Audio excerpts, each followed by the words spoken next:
It's been, I took a 1 week break since I've done a live stream. We've pretty much been doing live streams now for like over a year, every single Wednesday night. I'm looking forward to seeing everybody. In the meantime, it's just that period where I'm just kind of waiting on people to get in here, essentially. So hopefully we'll see some people pop in here. We have yet to have a dead stream ever.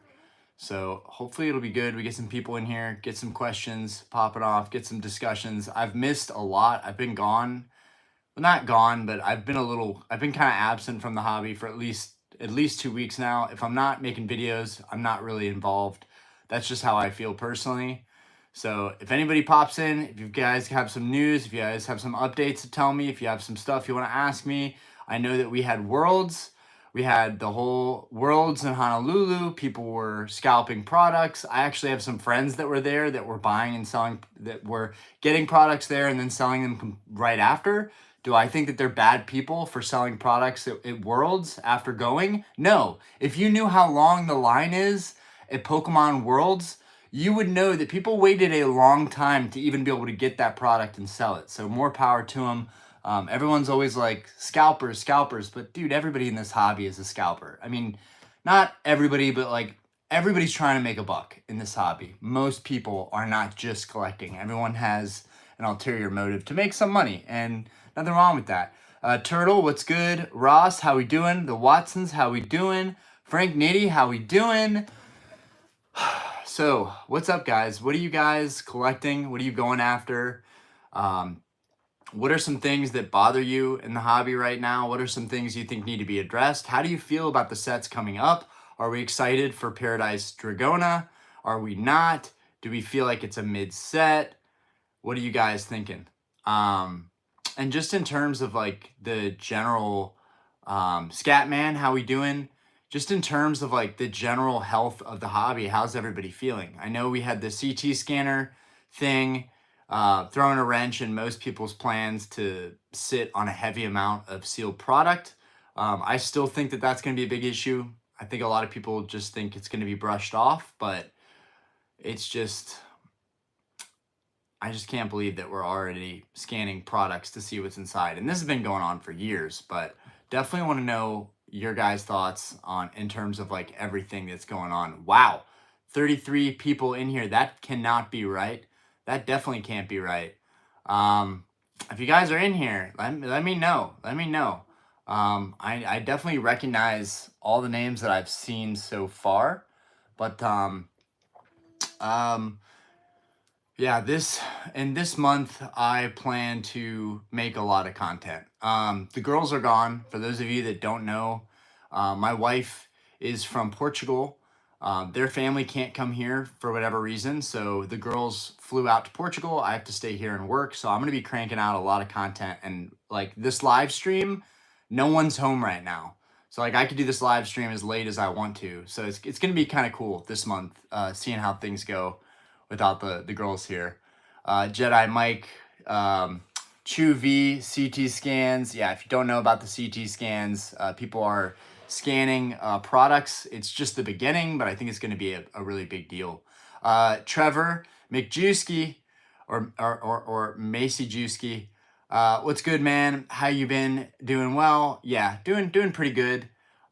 Pretty devastated that I'm without my girls right now, but other than that, doing good. Plan on making a lot of videos, hitting the gym, just taking care of myself this month, because it's really easy to just sit around and play video games every day. Like without the girls here, without me feeling like I'm motivated to do things or take care of anybody, it just feels kind of, I don't know, purposeless right now. If you have a family, you can understand this. If you don't have a family, it's something, to look forward to.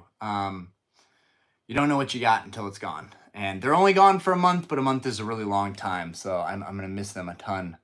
Jedi, Frank, I heard there were 2+ hours behind on appointment times. My buddy had a 12 p.m. appointment, and they were already sold out of a lot of the products. Okay.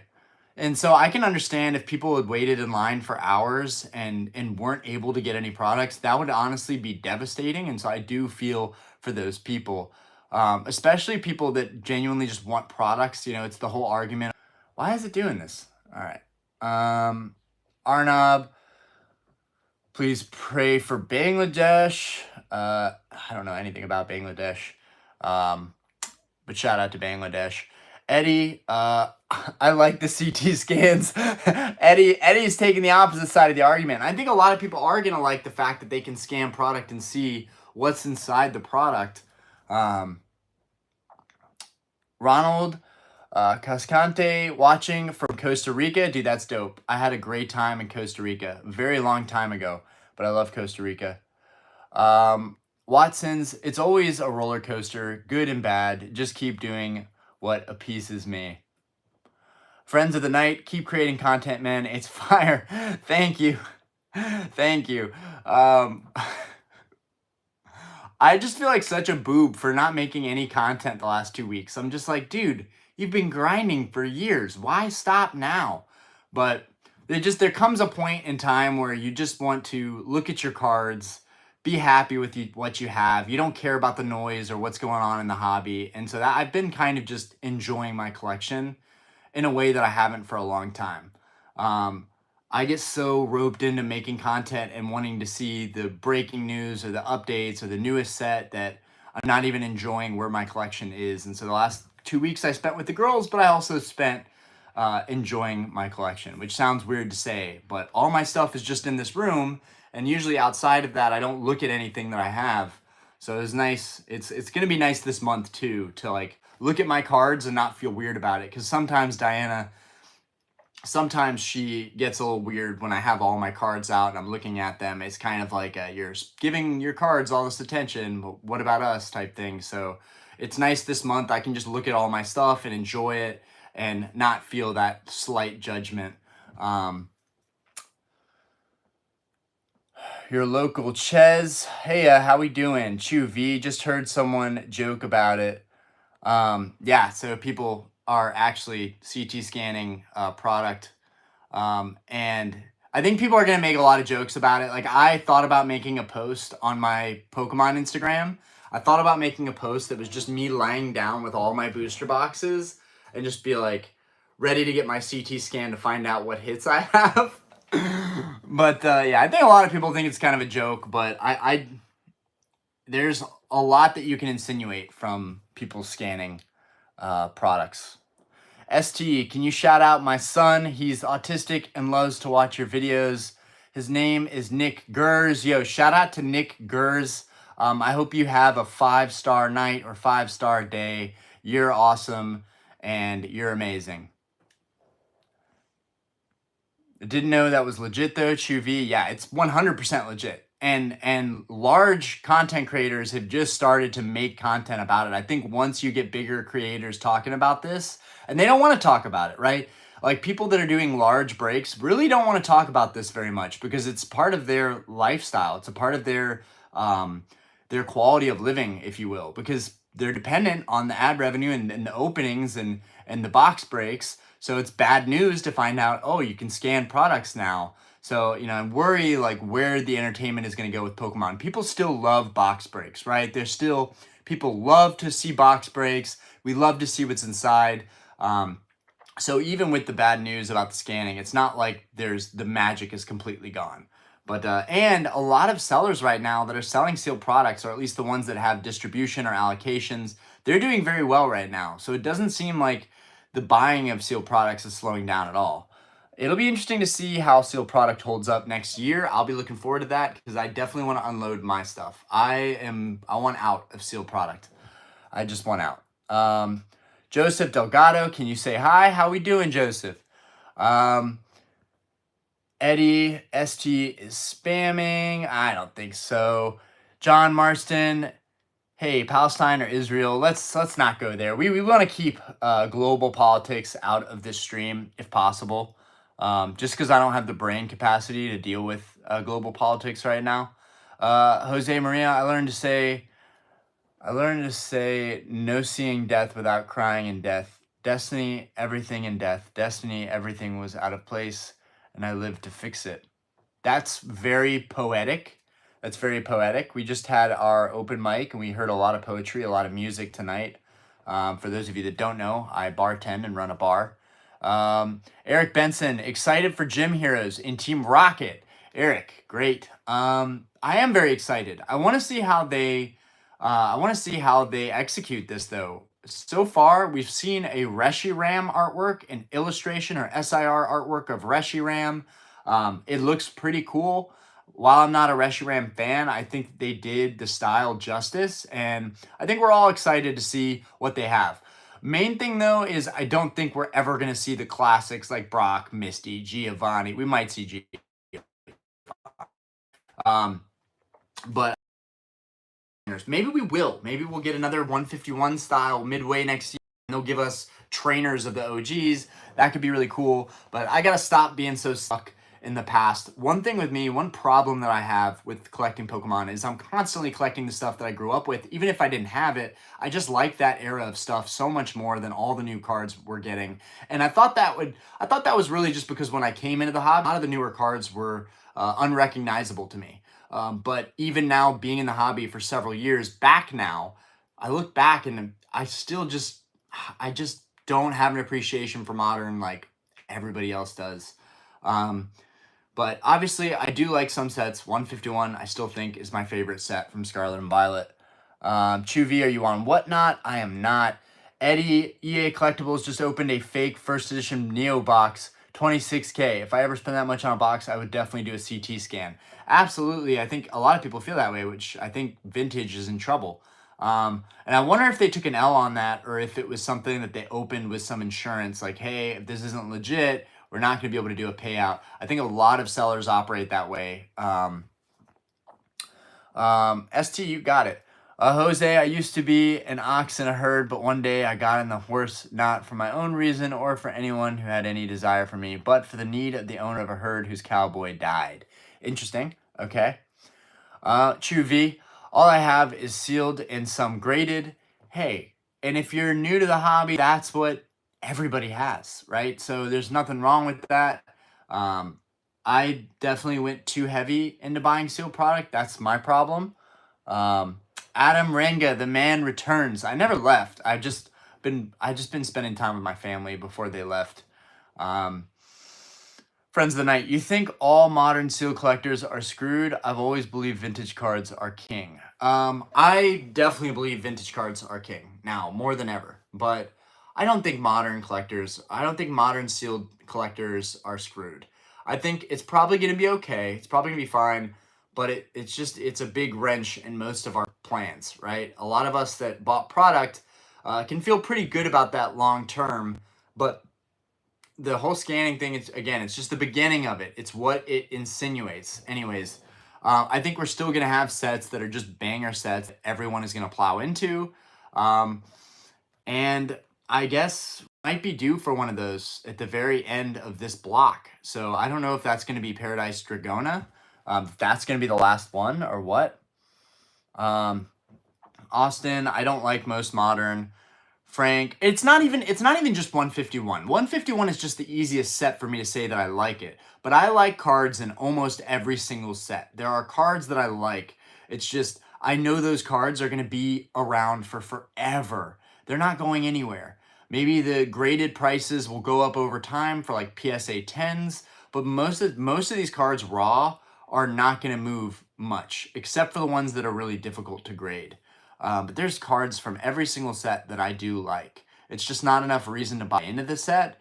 And it's not enough reason for me to want to buy into the cards. Like I can't look at a PSA 10 Paradox Rift Altaria. I can't look at that with the awe and just, oh man, this is an incredible card.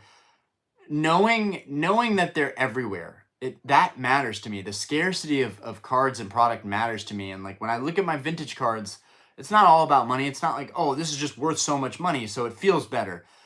What feels better is the fact that I know that only 200 or 100 or 300 people in the world have that card in that condition graded so far. That's something that feels really good to me because I have something that I feel truly is special beyond just the artwork. But dude, modern Pokemon, you got to give it a lot of props and respect because there are so many incredible artworks out there. Frank, they announced the 151 reprint. I'm gonna have to grab a bundle box, dude. need to keep buying 151. I need to keep opening 151. We're still trying to complete that damn set. And hopefully I can do that before it gets expensive. But with what's going on with Crown Zenith, there's a very good chance, like they keep repackaging Crown Zenith. There's a very good chance that the same will happen with 151. Although I think 151 is still better overall. Actually, that's tough, actually. Crown Zenith is really good. They're probably neck and neck, honestly. But what I'm saying is I do think that in the next year or so, we're going to see repackaged products of 151 really, really drop in price. We're going to see some mega deals, I think, moving forward. Austin, he sent his wife back to her country. That sounds so bad. But yes. Dude, I cried so much after I dropped them off at the airport. I'm not even gonna cap right now. Like, I cried like a little girl when I dropped them off at the airport. Especially because I went inside. I like parked and went inside and I did the whole thing. I watched them go up the line and then go through security, and then it was just like, they're gone. The girls are gone. What am I gonna do? The refrigerator is empty. I gotta take care of all the animals. It just shows how much she does around here. Like, it's hard to keep up the house and take care of a kid and take care of all the animals all at the same time and cook. She does a lot, and I appreciate that more than ever now. Okay, not to be too sappy. Moving on. I picked up a non-holo near mint first edition sets of Gym Challenge and Gym Heroes in 2019. Nice, Adam. Got to get the holos now to complete the set. Now, I will say you did that backwards, my guy. You should have bought the holos in 2019. They would have been so cheap. Bro, 2019, for those of you that are in here that don't know this, 2019 was the last best shot you had at any amazing, fantastic, expensive card, right? Any and all of them. All of them were just ridiculously cheaper than they are now. I always think about this when I'm looking at the most expensive cards. I always look back to 2019 because 2019 is right before shit really hit the fan with COVID, and everybody was on YouTube and everybody was streaming and everybody was watching, and everybody kind of got back into Pokemon. And why Pokemon? I always ask myself, why did it get so big again?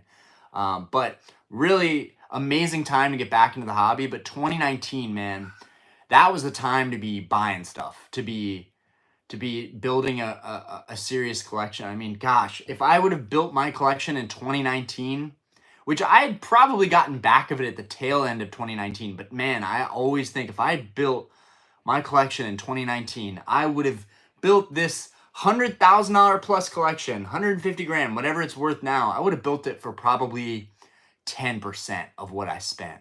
I probably could have spent 15 grand and literally had all the grails you can think of. And if I would have spent maybe, I probably could have had all my cards in PSA 10 in 2019. But yeah, in 2019, prices were still kind of high in 2019, but that was, I would say there's a big gap from 2016 to 2019 where things grew. But I think 2019 was the last time where it was like, you had an insane amount of growth and value created from 2019 just to 2020 right around the corner. And I look at a lot of the all-time high prices that we've seen on some of the cards that I have now. I look at the all-time high prices, and I do think that eventually a lot of these cards are going to get back to their all-time highs. I think we are going to see first edition base set Charizard hit 50 grand again. I think that's going to happen again. Doesn't matter. I don't plan on selling mine, but I do think that that's eventually going to happen again. And I think we're going to get back to those peak prices. I just think it's going to take an organic growth, and it's going to take several years of organic growth. Anyways, it's just awesome, Adam, that you even picked up anything in 2019. I think I was just getting back into it. Watson's, I mean, won't scanning technically be good for the investors once the set's aged and can sell and scan for certain cards for premium? Watson's, that's a great point. You could be right on that.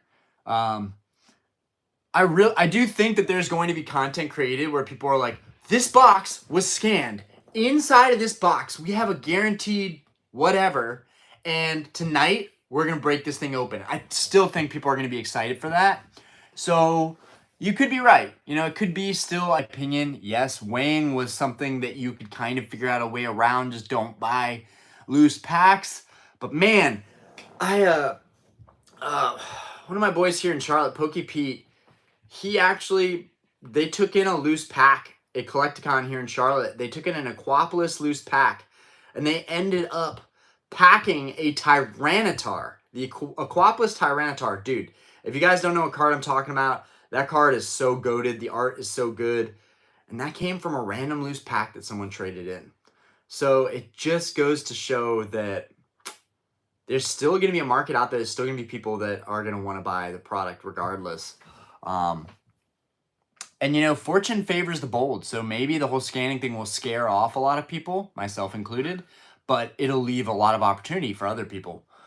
Chuvi, I like alt arts, especially in Japanese, but I'm a first gen trainer collector, so I get it. I feel that. I will say, you guys can't see it really. I'm going to try and move this, but I'm appreciating alt arts more than I used to. I actually did put a couple little alt arts and just cards that are modern that I do like up top. We got the Machamp, the Lugia, the Tyranitar Sableye. We got the Van Gogh Pikachu up there. Sorry guys, this is just wonky as fuck. I definitely do appreciate modern alt arts, and I'm so excited. Like I cannot say enough how excited, how lucky we are to be in this hobby in its prime when it's just peaking constantly, and they're always innovating and bringing in new stuff. It's just awesome. But you got to know how to play it. You got to be strategic. You got to be tactical. You got to buy the stuff that is worth buying. You can't overdo it on opening products or you end up burning yourself like I do a lot of the times, except Austin. Austin is the GOAT of opening products. Kung Fu Kevin. I think it stands for Kevin. It's KVN. Yo, Ryan, any idea how long it took your card from the vault to get delivered? I shipped mine out and haven't been updated in a week. So, Kung Fu Kevin, I do have some awesome news for you. I bought my Gold Star Rayquaza and I vaulted it, and it did take 3 weeks and 3 days total. But I did get it, and because of the wait, I think because of their massive backlog, PSA didn't charge me anything. It was supposed to be a 3% fee. They didn't charge anything. So they just shipped that thing out. I got it. I'm happy about it. So rest assured, you are going to get your card. And also, this is great news. PSA might be slugging. They might be slow. But this is great news, guys. Right now is the time to buy the most high-end, nicest cards you can find. If you're not doing private deals, if you don't like doing PayPal, goods and services, or friends and family, if you don't know how to do that, like I didn't for a very long time, or you just have trust issues because everybody is out there to scam people and screw them over, so you gotta cover your ass. If you're like me, then buying from the vault is an awesome way to save some money and really stretch things out. The other thing is, not all cards are eligible for the vault. I won an auction recently, can't say what it is, going to announce a new pickup that I got. I'm really fucking excited about it. Like, I'm so excited about it. I've wanted this thing for so fucking long, and I'm like, I'm crossing off my most epic goals.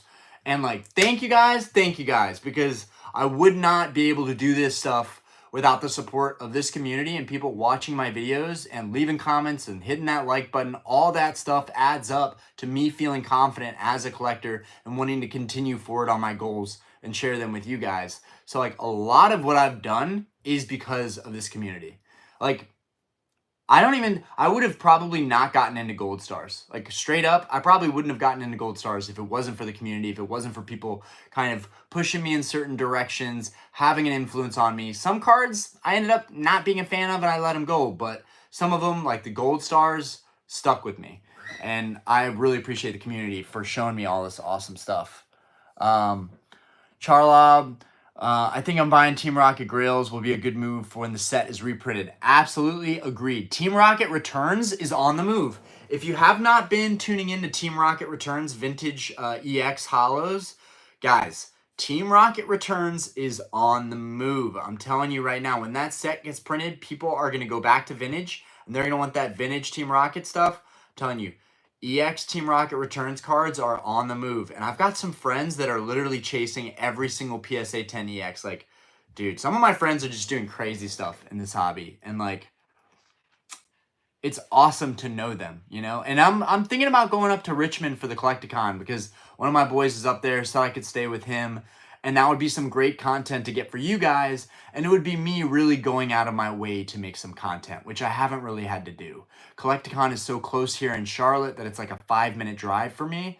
I did have to bring a lot of crap and haul a lot of stuff around, but I think if I go to Richmond, I'll bring a briefcase. That's it. And I'll just go for the experience maybe, but it remains to be seen. I don't know if I'll be needed at the bar this weekend, or if I can maybe shift someone else on and then make it up to Richmond. But I love you guys. I'm excited for Team Rocket. Austin, you have failed me, Orion. Sorry, buddy. I love you, dude, but I gotta do what's best for me, man. I gotta do what's best for me. I am thinking about, I know you don't care, Austin, because you don't even care about Twilight Masquerade, but I kind of do want to open up a box of Twilight Masquerade. I got all these boxes in my garage. I don't really open booster boxes that often, so I'm thinking about it. Richard, yo, CT scans definitely suck, but the true value in booster boxes is the fact it's a sealed box that most likely won't ever be reprinted. I don't think it would affect prices heavily on modern boxes. That's the hope. A lot of people feel that way. I will say there are some parallels that we can look to for answers regarding this. For example, the theme decks that I collect so heavily and that are above me, those, we know what's inside them. They're not mysterious. A lot of products like that, I got one right here. A lot of products like that, like this theme deck, I love this stuff because it's a very niche market, but it's a very set price thing, and you can get them fairly easily if you look hard enough to get deals. But what I like about these is that they hold this sealed value, despite kind of being worthless because it's just a deck and one holo most of the time. Some of them have like random reverses or an extra card, like Legendary Collection has the reverse hollows, which are worth a lot of money from that set. So like that is the theme deck that people might want to scan in the future. But for the most part, we know what's inside of this, but it doesn't change the fact that the value continues to rise on these very slowly. But that's what I love about these. And they just store so easily. Like if we just think about booster boxes as far as storage space, this is a stupid rant, but just bear with me. Booster boxes, they're thick, they're heavy, they take up a lot of space, they're hard to ship. Theme deck, thin, right? Not even half the size, okay? This is why I love theme decks. You can store them. They're high value. They're easy to ship out. They're cheap to ship out. They look really good. Yeah, I should stop talking about theme decks because it's kind of my niche and I like it, so I don't want people to get into it. But I also try to be honest and let everybody know what I'm doing and what continues to work for me. Selling sealed product is not working for me. Even the stuff like my Battle Styles play, I bought so much Battle Styles and it has gone up in price. But how's the set almost 4 years old and it still isn't really moving that much? It's just wild to me. I might have to open some Battle Styles soon, honestly. But yeah, great point, Richard. I'm trying to tie everything in and be somewhat relevant for you guys, so I'm not just like a broken record talking about the same shit over and over. Frank, I'm just collecting one of every booster box ETB theme decks and a few of my favorite graded cards. That's an awesome way to be. Okay. One of every booster box, very achievable, at least for the cheaper ones. And if you want to get the empties, I still think empty booster boxes are a market. Not to toot my own horn, because I still have been sitting on 2 more EX Emerald boxes. I can't believe this hasn't sold yet. I'm like honestly appalled that this box hasn't sold yet. It's friggin' in mint condition. It literally took me 2 years just to find an Emerald box or find a lot of them to buy so I could lower my cost basis. But anyways, there are still lots of cool empty boxes that you can collect and make an awesome display like this. This display is one of the coolest things I ever did in this hobby, and it's one of the things that I least regret, and it was very cheap to do it. I love that about empty boxes. But as far as modern goes, pretty easy to get one of each box. It gets very difficult once you get into Sun and Moon and then XY. And then, you know, you're getting into the vintage and the 2009, and then you're getting into EX era, and those boxes get just insane. But you could buy one of every modern box, and then you could just buy the empties just to have them on display. They are going to go up in value. Arguably, one day there will probably be less of these boxes around than there are of actual sealed boxes. Or maybe I got that backwards, but whatever. But yeah, what I like about theme decks is there's a finite amount of theme decks up to 2007. You can collect past that, but I don't think there's a point to. I really think like 99 to 2007, collecting every theme deck is achievable for a lot of people in this hobby, and I think it's an awesome goal to have. And I think that theme decks are horrendously undervalued. They're a really cool sealed product to have. But then again, they are plentiful. They are out there. Austin, I would cry too. I couldn't do it. Thank you. Thank you for admitting that. Charlob, it's hard, man. My wife's Mexican. I get so nervous when she takes them to visit her family in Mexico. Right. And right. And Diana is also pregnant, super pregnant. Like we deliver in December. She shouldn't even be flying anywhere, but that's besides the point. I can't fight the situation. This is the reality of our life, that her family is in Portugal. And Portugal is amazing, dude. Your money can go so much further in Portugal going on vacation. They have this big villa out there. I mean, it's insane, guys. My wife's family has the most insane house out there in Portugal. It's a king. It's a kingdom. It's a castle. I don't even know what I'm saying anymore.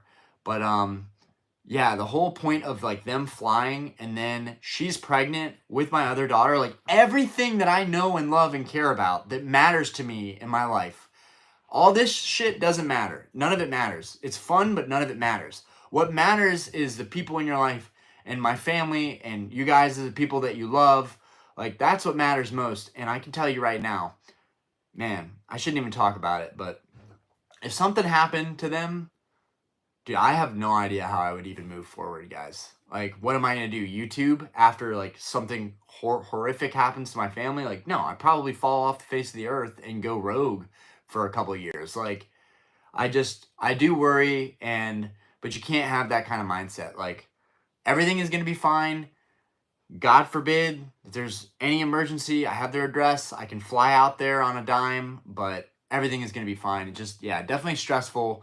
And, like, it's hard. Like it hurts your pride to know that like you can't afford, like I can't afford to go out there with them for a month. I mean, I might go for the last week. I might surprise them or something, but I can't afford to leave for several weeks. I wish I could. I wish, it's like you guys might think, oh, well, Ryan, you have all these high-end cards. What do you mean you can't afford fly out there for a week or two? But there are so many expenses that we have as a growing family, and I just can't see me going on vacation for a month or even a couple of weeks, and we're still going to hit our goals that we're going after. Like, we bought the SUV, we got that crossed off the list. Now we need to get a bigger home, and like every penny counts. Like, I really shouldn't even be buying cards right now. And that's why this live, I'm not opening anything, because I can't lose money right now. I have to be really, really strategic and tactical with how I move forward with this hobby, and how, like, once we get the new house, I think at that point, I'm going to start wilding out again. Once we get the new house and I set up the new studio, I think I'm going to start going nuts again, opening some stuff just for fuck's sake, just to have fun. But we're in a vulnerable time right now. Where financially, like, I got to be tight. And I'm still buying cards that I really want, which I shouldn't be doing. Anyways, I'm going off way too long. But I want to give everybody my attention on every single chat, every single comment. Ronnie Castaneda, how we doing tonight? What's cooking? Nothing, because Diana's gone and I can't cook for shit. Okay. All right.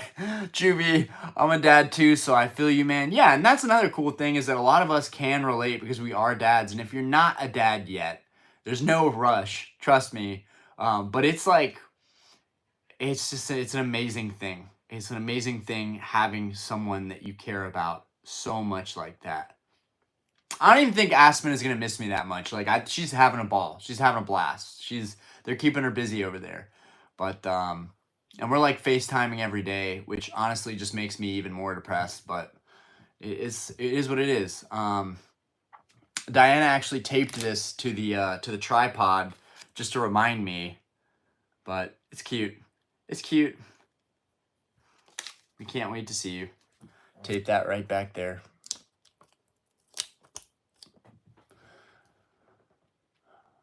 It's also like I have no idea how to be like just a dude by myself anymore. Dude, stop disconnecting. Dude, I swear my neighbor is like using my Wi-Fi. I don't know how.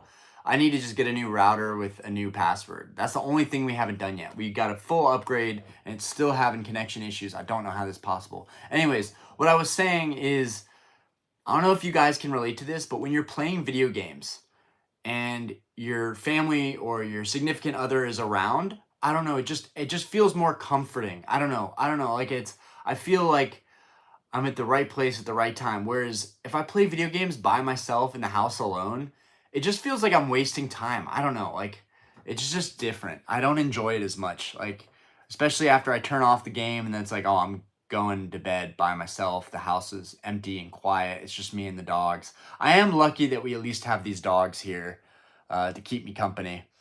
Adam, oh well, definitely did it backwards. Yeah, you're talking about the sealed boxes, the empty boxes. I'm an idiot. Guys, you got to give me some grace. I'm an idiot. Um, if you would have built it, you would have sold it immediately. If you would have built it, you would have sold it immediately. Oh, you're talking about the house. I get it. You're talking about the house.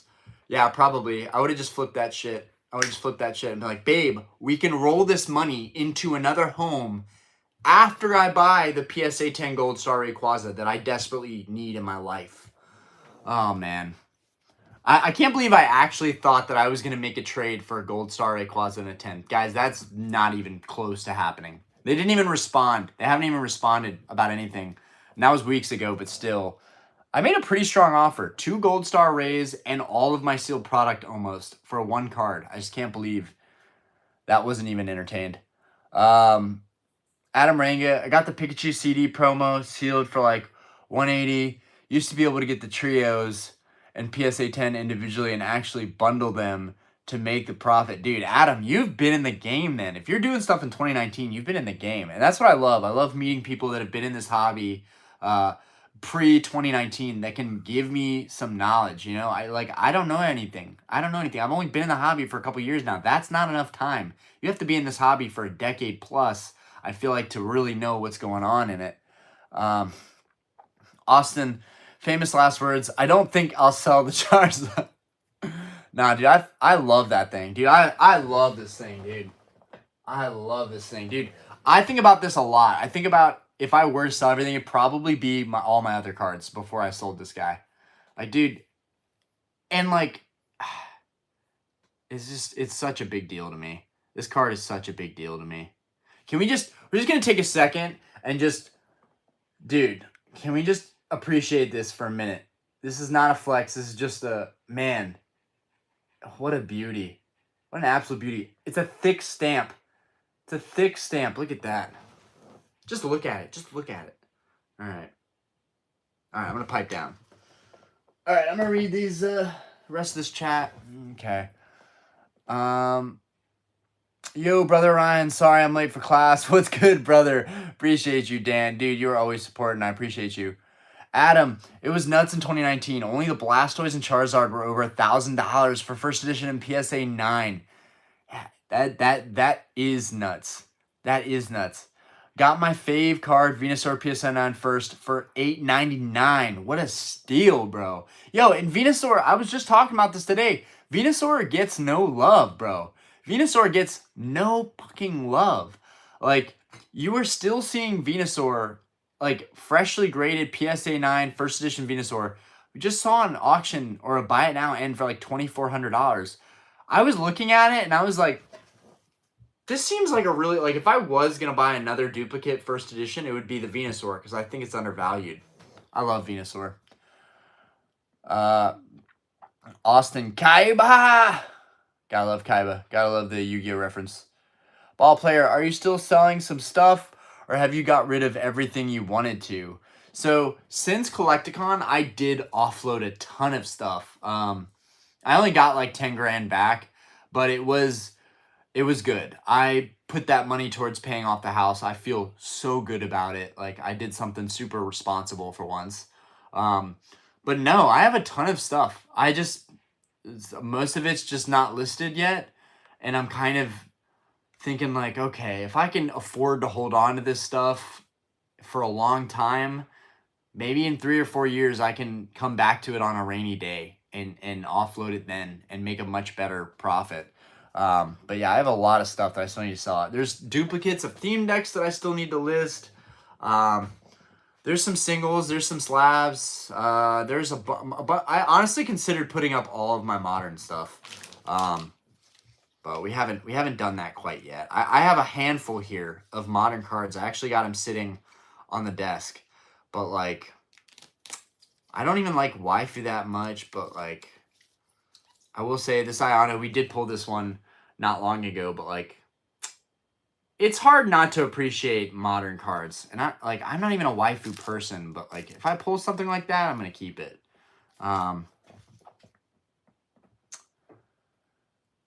If you mean for burning money, yes, you're welcome. I take full credit.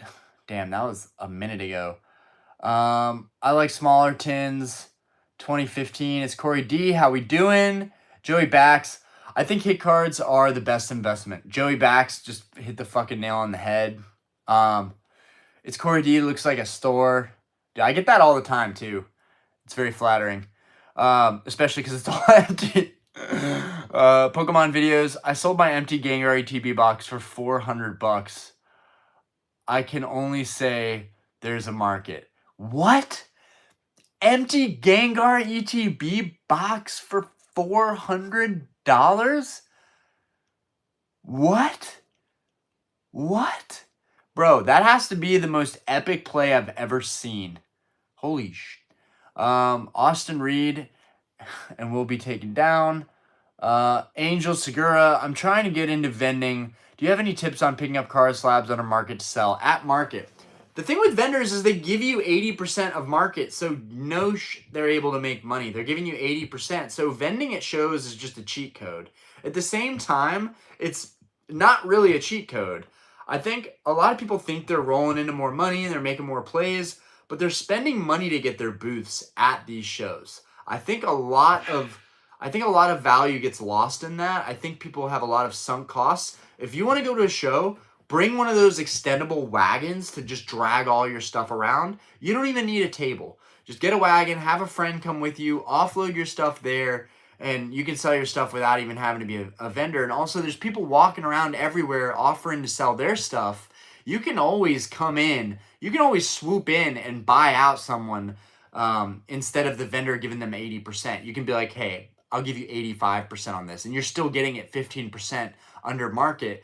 Like, there are so many instances that I saw where someone was selling stuff to a vendor and I would walk by them and just see another guy from another table, maybe a vendor, maybe just somebody walking around, but someone always walked up and would be like, hey, what are you doing here? Are you selling this stuff? What are you taking for it? You know, I had that happen to me too. I had people approaching me while I was making deals to try and buy my stuff. So there's a lot of ways to go about it. I think another thing is just telling people that you're a reseller and that, you know, you do this full time and that you're willing to give them 75, 80% value on their collection, or maybe even bump it up to like 85, 90% value on their collection. But that's kind of crazy to me. If you're paying 90% on someone's collection, I think it's going to be really hard for you to make money there. But like finding deals locally, garage sales, Facebook Marketplace, and eBay. People don't realize that on eBay, you network, you meet all these people, you know, while you're trying to buy or sell cards. You find out that they have way more stuff than they have listed. And then you go from there and you start, you know, conversating and you are talking about all the things you're looking for. And then, oh, what do you know? They have an amazing, huge collection that's not listed yet. And you get first dibs on it because you're talking to them. You also just got to be respectful to people and nice to them when you're trying to make deals, because you never know what someone has. Phantom Force ETB. Dang, I didn't know they had ETBs with Phantom. Right? I didn't know that either. That far back. Zach does packs. Jesus, this started dark. Just got here. Are you all right, bro? Oh no, we're good. We're good, bro. I know it might have started dark when you popped in here, but yeah, we're good. I'm clearly so backed up on chat. Um, wow, wow. Phantom Forces ETB is 3K, dude. That is somebody bought an empty box, bro. Maybe Phantom Forces ETB are so like rare and low print that they are that valuable. People love Gengar too. Um, it's a fight, bro. It's always a fight to stay up. You're on the right path, brother. Don't stress too much. Um, but don't wow out either. Keep your grind set and secure with secure that sustained wealth. I don't know about wealth. I'm great at burning money. I don't know about wealth, but I'm trying to pay off my debts and be at least debt free while I'm collecting this stuff. We still need to pay this house off. We're still a ways away. We owe, 100 and teens, like 117 or 118, something like that on this house, which is still a lot of money, but it's a lot less than most people owe on their homes.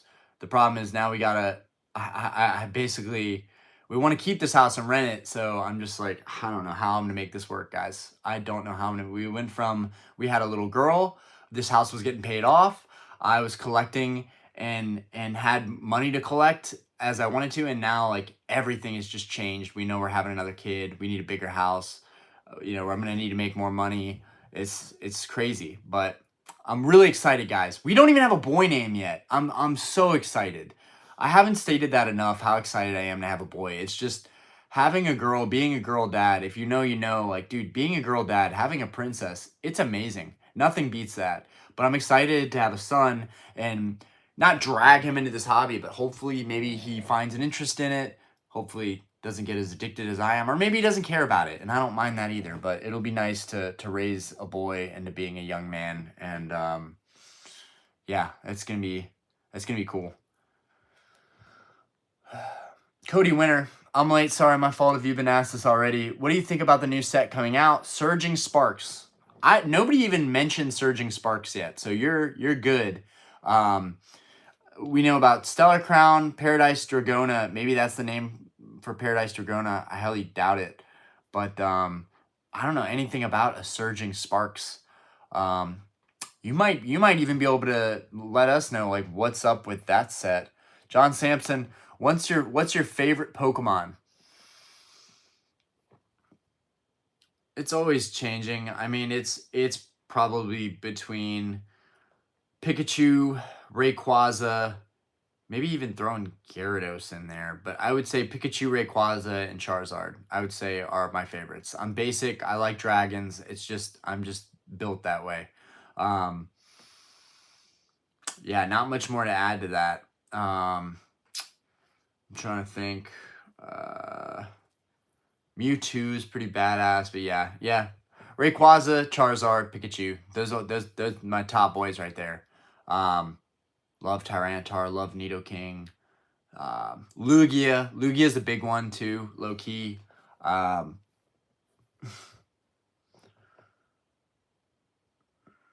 Pokeplush, Latias is the next Moonbryon. Mark my words. It connects with Latias like the heart. Yeah, well, if we're talking about the Sun and Moon Latias GX, I do think that the Latias GX is one of the best modern cards to own. I sold mine. It was a 9. I want to buy a 10. That card is phenomenal. Love that card. If you're talking about the new set coming out, there's a good chance. I mean, it all depends on pull rates. It depends on the pops at PSA. It depends on condition rarity, right? How gradable are these cards going to be? It's anybody's guess what could happen moving forward. It's literally anybody's guess. It's not about just art anymore. It's about how hard it is to pull these cards and how hard it is to grade them. That's what it's all about at this point. Like I said in my video today, the freaking execute that's going to be coming out, the execute artwork, dude, that thing could be super hard to grade and could be one of the best cards in the set. Like we have no idea. Ajith, That's like 7 layers of protection. I think you're talking about the Charizard I showed earlier. Yeah, it's crazy. I've got my card in a graded slab. Then it's in a graded guard. Then it's in a plastic cover. Then it's inside of the Phantom display case. I mean, it's overkill for sure. You mean Cleanosaur? Yes, Cleanosaur. Cleanosaur is what I meant. Pokeplush, damn, how much was that PSA 9 first ed? I'm ashamed and embarrassed to say this, but it was about $19,000. Honestly, like, I don't know what's wrong with me for buying a card for that much money, but really, really wanted that card. Not like I'm going to be buying them ever again, so that was probably my one and only shot, and I got a really good copy, and I'm very, very grateful and lucky that it didn't go horribly wrong. So many things could have happened. Ajit, were you net positive in the stuff you sold at Collecticon? Yes, I was net positive. I lost money on a lot of stuff, but Evolving Skies saved my ass. I have zero regrets selling a box and selling a quarter case of sleeves. I have zero regrets, dude. I am so glad I sold that stuff off. I got some money back, paid down my home. That was a great move. And I definitely made money on that. Not much, but I probably made like maybe net positive $500, $1,000, something like that. Pokeplush, where can I message you my collection? Sell me them. Missing only less than 30 SIRs and illustration rares since Scarlet and Violet. That's the thing. There's a lot of people collecting all the illustrations, all the SIRs, which is going to mean that it's going to be tough to get a good offer on that stuff because it's out there. Got everything else and loving it. IR is hugely underrated. I do think IRs will continue to be underrated. Mordova, bro, Ryan, what's up, man? I just went to my first show this past weekend. It was awesome. Dude, that's awesome for you, Mordova. I'm happy for you, man. Dude, going to shows, it's a lot of fun. There are some deals there. There are some not so good deals there. But there's almost always something there for everybody. But yeah, I mean, you can always message me on Instagram. I'm really not buying collections right now. You can also join our Discord. If you're not in the Discord, join the Discord. Pop in there. Say what you got. If somebody wants to make you an offer for it, you guys can work offers between yourselves. Got every alt art from Sword and Shield holding for life. Nice. Goal is every IR and SIR. 90% isn't bad if you hold for 2+ years. True. My collection is 101K. If you want for 90K, I'm all ears. I wish I had 90K right now. Kaino Die. Yo, hi from Australia. Good chat. Great vibes. Yo, appreciate that. Appreciate you popping in here. Let's see what we got. I bought a whale orb for 100 and it's a 10 and I grade it. It's 1K, which is a 10x return. EX Wailord. Dude, that's a sick card. I love EXs. Pokemon videos. Bro, proud of your journey. Saw you when you had 500 subs. No way. Get out of here. I wonder how many people could ever, like, continue to support my channel that have actually seen it at that low of a sub count. Dude, those were the days. I was so driven. All I wanted was to have a big channel and be like PokeRev. Dude, that was the dream, dude. I just wanted to be the world famous Pokemon person. But, I ended up learning along the way that, one, it's a long grind, and two, you got to do what you enjoy. You can't do what works for them, what they're doing. You're just going to end up shooting yourself in the foot. I really, really appreciate you saying that, though. Happy you're having a daughter now. Much love to you and the family. You will always have support with us, dude. Really, really appreciate that. Really appreciate that. Delirium. I'm late. 151 English reprint coming. It's been said UK is getting one. Yes, we are getting a 151 reprint. This is happening. Father and son, craze in Pokemon. What's going on here? What's good? Dude, your collection is stacked. I appreciate that. These are mostly just display boxes, so don't let that fool you. My collection is somewhat stacked, but it also took several years and me constantly going broke to make this collection happen. Like if I told you guys that I was making this happen and I could consistently, sustainably continue to do it, I'd be lying. Okay, I have sacrificed all of my other comforts in life, sacrificed everything else that I would normally buy, sacrificed investing traditionally for a long while, sacrificed saving, budgeting, so that I could budget and make my Pokemon collection and my dreams come true. So a lot of sacrifice, but I appreciate it, and everybody can complete their goals if they set out to complete them. It's as simple as that. Um, I will say, a lot of vintage cards, a lot of high value chase vintage cards, they're going to the point of no return.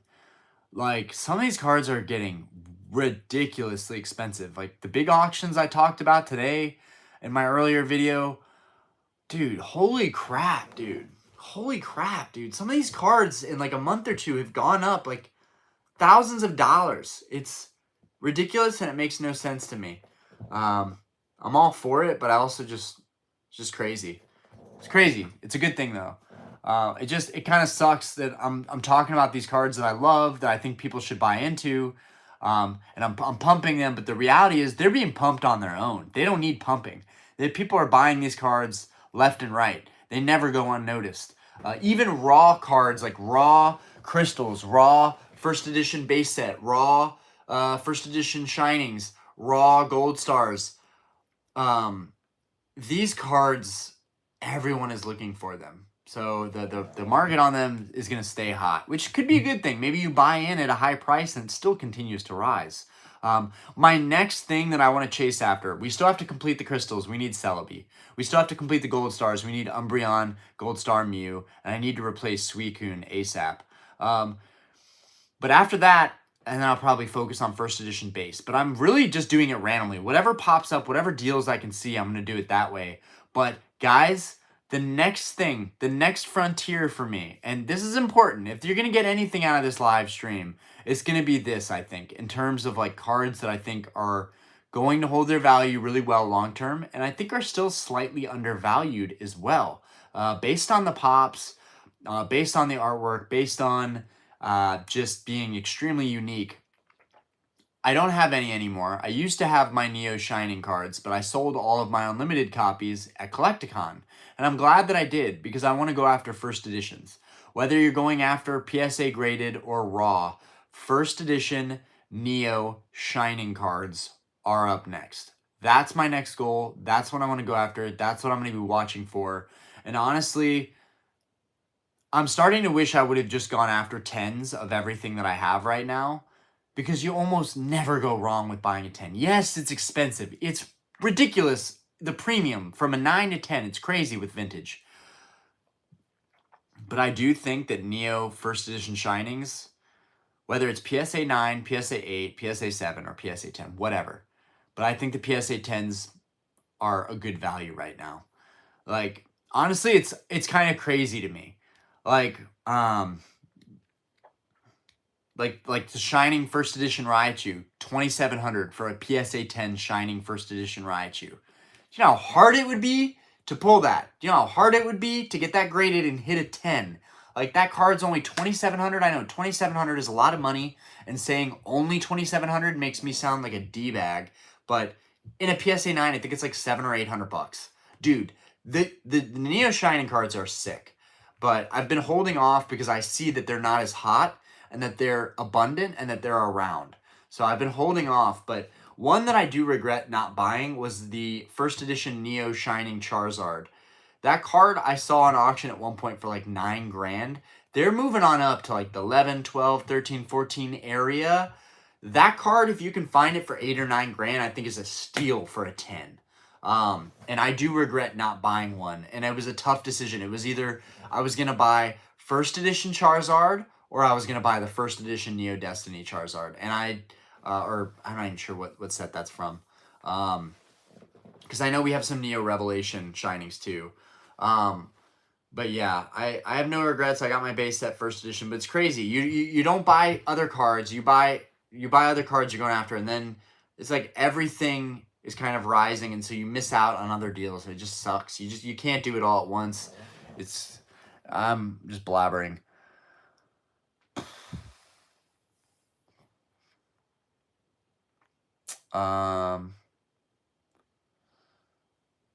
Ajith, Delirium. So far, English 151 seems more like a restock, according to what distribution is offering. Reprint could happen around holiday season, however. Thanks for that, Ajith. Geets, still holding on to my Eevee Heroes box. Do you think I should sell now? Just curious about your opinion. You could be holding on to that for a long time, my guy.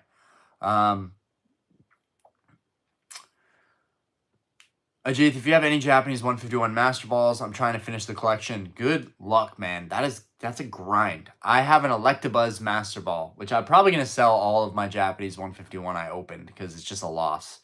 Because we didn't get anything really worth noting. PokePlush, what's your Insta? You'll be impressed what I've done. Dude, I love that. Orion Sires Pokemon. My personal is Orion Sires, just like the channel, but Orion Sires Pokemon is like my Pokemon only Instagram, which I've been very behind on. I haven't really been posting to it.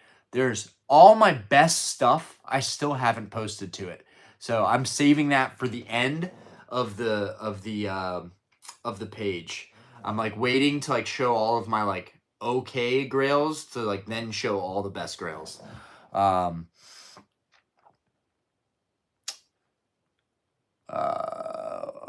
Whopper, I lost the drive. I feel you. Drive comes and goes. Just keep the cards for when it comes back. It's so easy to lose drive in this hobby too. It's just cardboard. It's just money.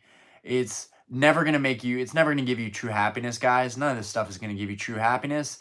You got to find that within. You got to better yourself every day. And then this is a plus.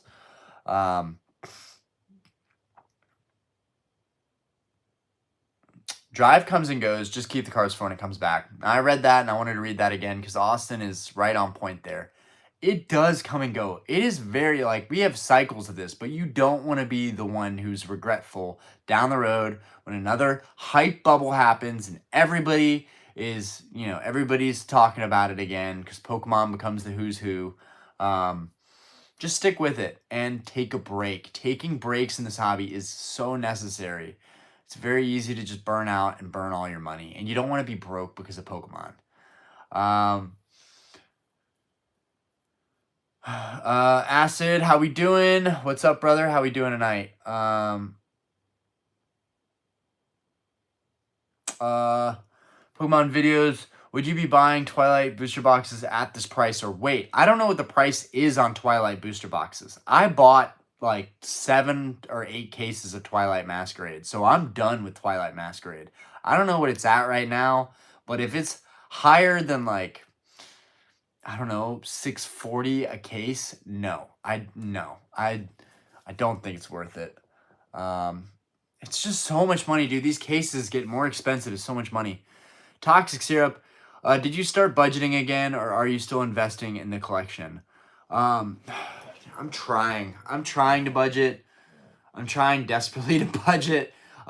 This week, actually, the biggest thing that I bought recently was the SUV for Diana, and that crushed me. I did not want to buy that car. I knew we needed one, but at the end of the day, it's just a hunk of metal. Like, I'm not going to make money. I'm going to lose money on it. And I could have put that money to use buying stuff to flip to make more money for our goals to happen sooner.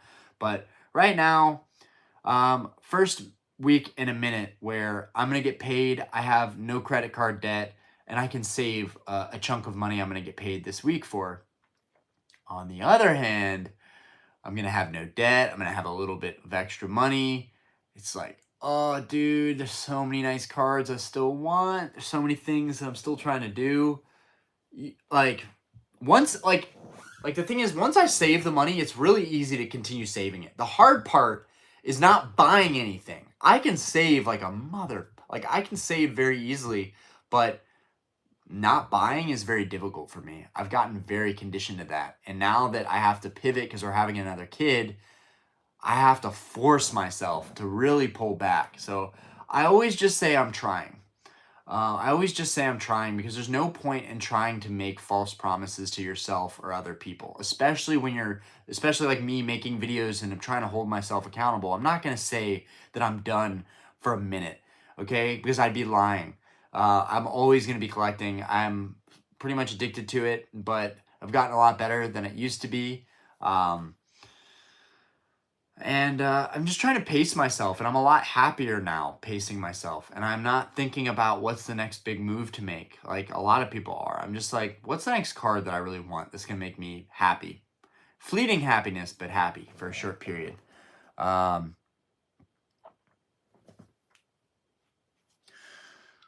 I want to hear about your reaction because no one else would do this with their collection. It says you need to accept before I send another message. I got you. I got you.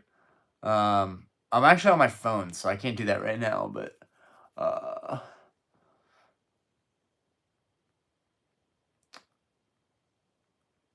uh Delirium. Appreciate you, Austin. Delirium. Da da da da da da. Luigi. So you rather buy Pokemon cards than the car. So Luigi's makes a very valid point. You'd rather buy the cards than the car. Not too long ago, guys, you see me, I'm wearing my chains here. I've got my bracelet, my watch. I had another bracelet that I would wear with this watch as well. I had another chain and I had several rings. I sold all of my jewelry that it's just extra for me. I sold that, cashed out, and I was saving that money, but the reality is I also bought a Gold Star Rayquaza. So I would rather have Pokemon cards that are high value than I would have jewelry. The same goes with a car. If in fact a car is worse because a car is a depreciating asset at best. So at least with the gold, it held its value, and I got a payout that was the price of the gold ounce today. But with a car, you're gonna get whatever payout you can get from that. With a Pokemon card that's high value and very rare, you can actually have a card go up in value in 1 week several $1,000s if you make the right play. Now it doesn't happen very often, but today was a perfect example. I talked about my Crystal Charizard. Bought it for 10K because I'm crazy. Boom. It's a 14K card right now. That was $10,000 that instead of buying a car, you could have bought a Crystal Charizard and then made $4,000 cash. Now, easier said than done. If I would have sold it on eBay, I would have taken a hit on fees. And then you have to have the capital to buy into that. And you have to have the guts to sit on it if it doesn't sell. But yeah, I think there's a lot of opportunity in this hobby. And I do think that people like Black Label Blaster, there's this guy on eBay, Black Label Blaster, he's on Instagram too.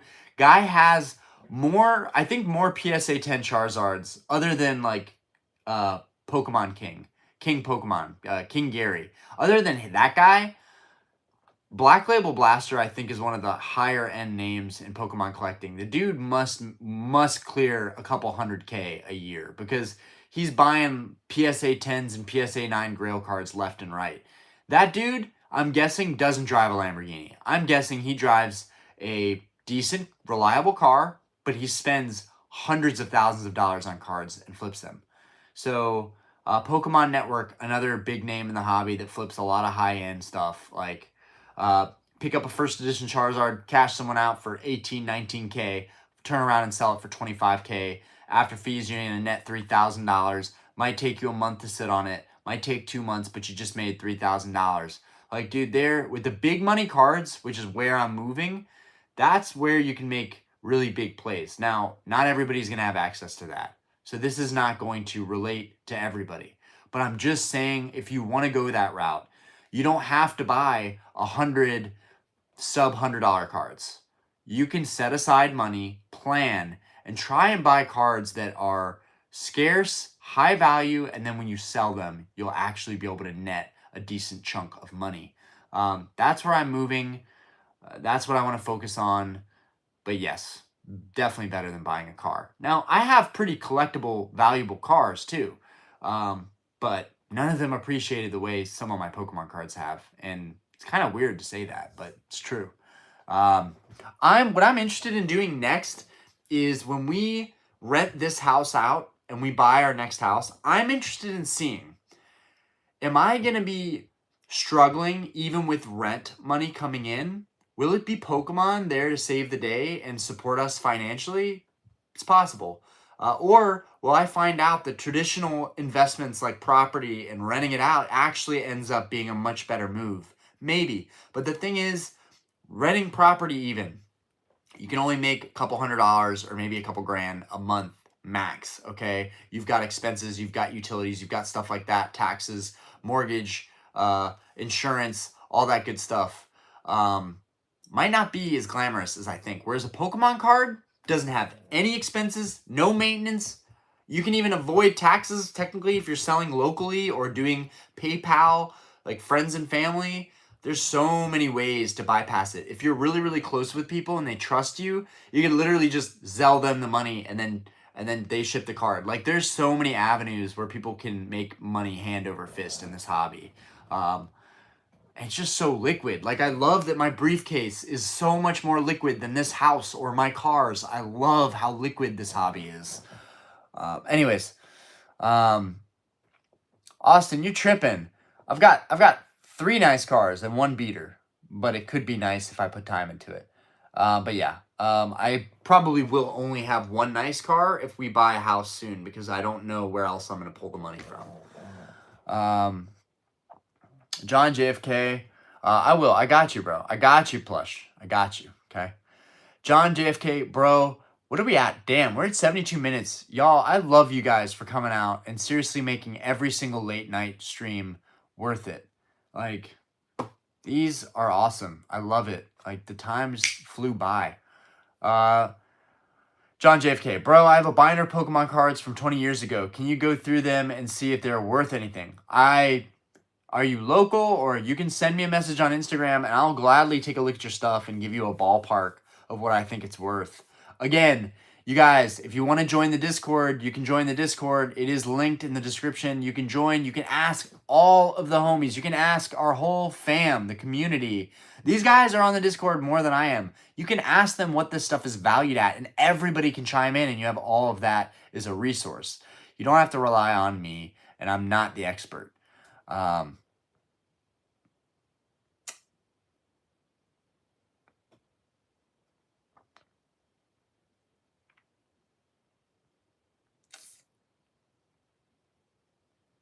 Luigi. Now, is there time? Now is there time to sell? Not sure what you mean by that, but I do think right now is a good time for people to reassess the hobby and lighten the load, right? One of the best things is trimming down your collection. And that's the thing. It's hard to do that selling online. It takes a lot of time. You got to have the drive, you got to have the motivation to sit in this chair and list stuff and be on your phone and be hunched over like this. Like, dude, I hate that. I hate selling. It's fun for a little bit, and I should probably list a lot of cards this month because I have time. But also this month, I'm like, dude, love yourself. Take care of yourself. Play video games. Don't worry about making money so much. Just make videos, have fun, play video games, enjoy work. So that's what I'm going to try and do this month. But shows are great because you can go to a show with a wagon full of shit and you can offload it there for cash. It's awesome. It's great. Even if you break even, it feels so good to walk out with a stack. It feels so good. It's very validating too that, like, hey, this stuff was worth it. I actually was able to sell all of it. That's how liquid it is. Austin, my name, LOL, and so is Orion's LOL. Just type at A and I'll come up. I think. Do you buy your jewelry from DH Gate? Do you buy your jewelry from DH Gate? Bro, I haven't heard of DH Gate in such a long time. I don't even know what DH Gate is anymore. Is that like, that's like, DH Gate is like, that's like the black market, right? DH Gate is like that's where you buy sketchy stuff, right? Am I thinking of that right? I can't remember. But no, it's a jewelry shop here in Charlotte called Hong Duc.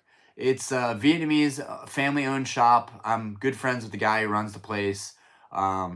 Dude, I love jewelry. I don't care what anybody thinks about it. It's my thing. I deal with people judging me for what I'm wearing, for my own style. I don't care what other people think. At the end of the day, I started wearing this stuff because it is who I am as a person. And I like jewelry. I like how it feels. I've gotten very used to it. I used to hate having stuff on my hands and fingers, but dude, I love jewelry. One of my dreams beyond Pokemon card collecting, beyond like the cars that I still want, like, because I really, I'm a car guy too. I really want. There's several cars that I really want too. Like, I'm into everything. Um, but dude, I want a thick ass Cuban link, like a thick ass Cuban link one of these days. There was one there that I really liked.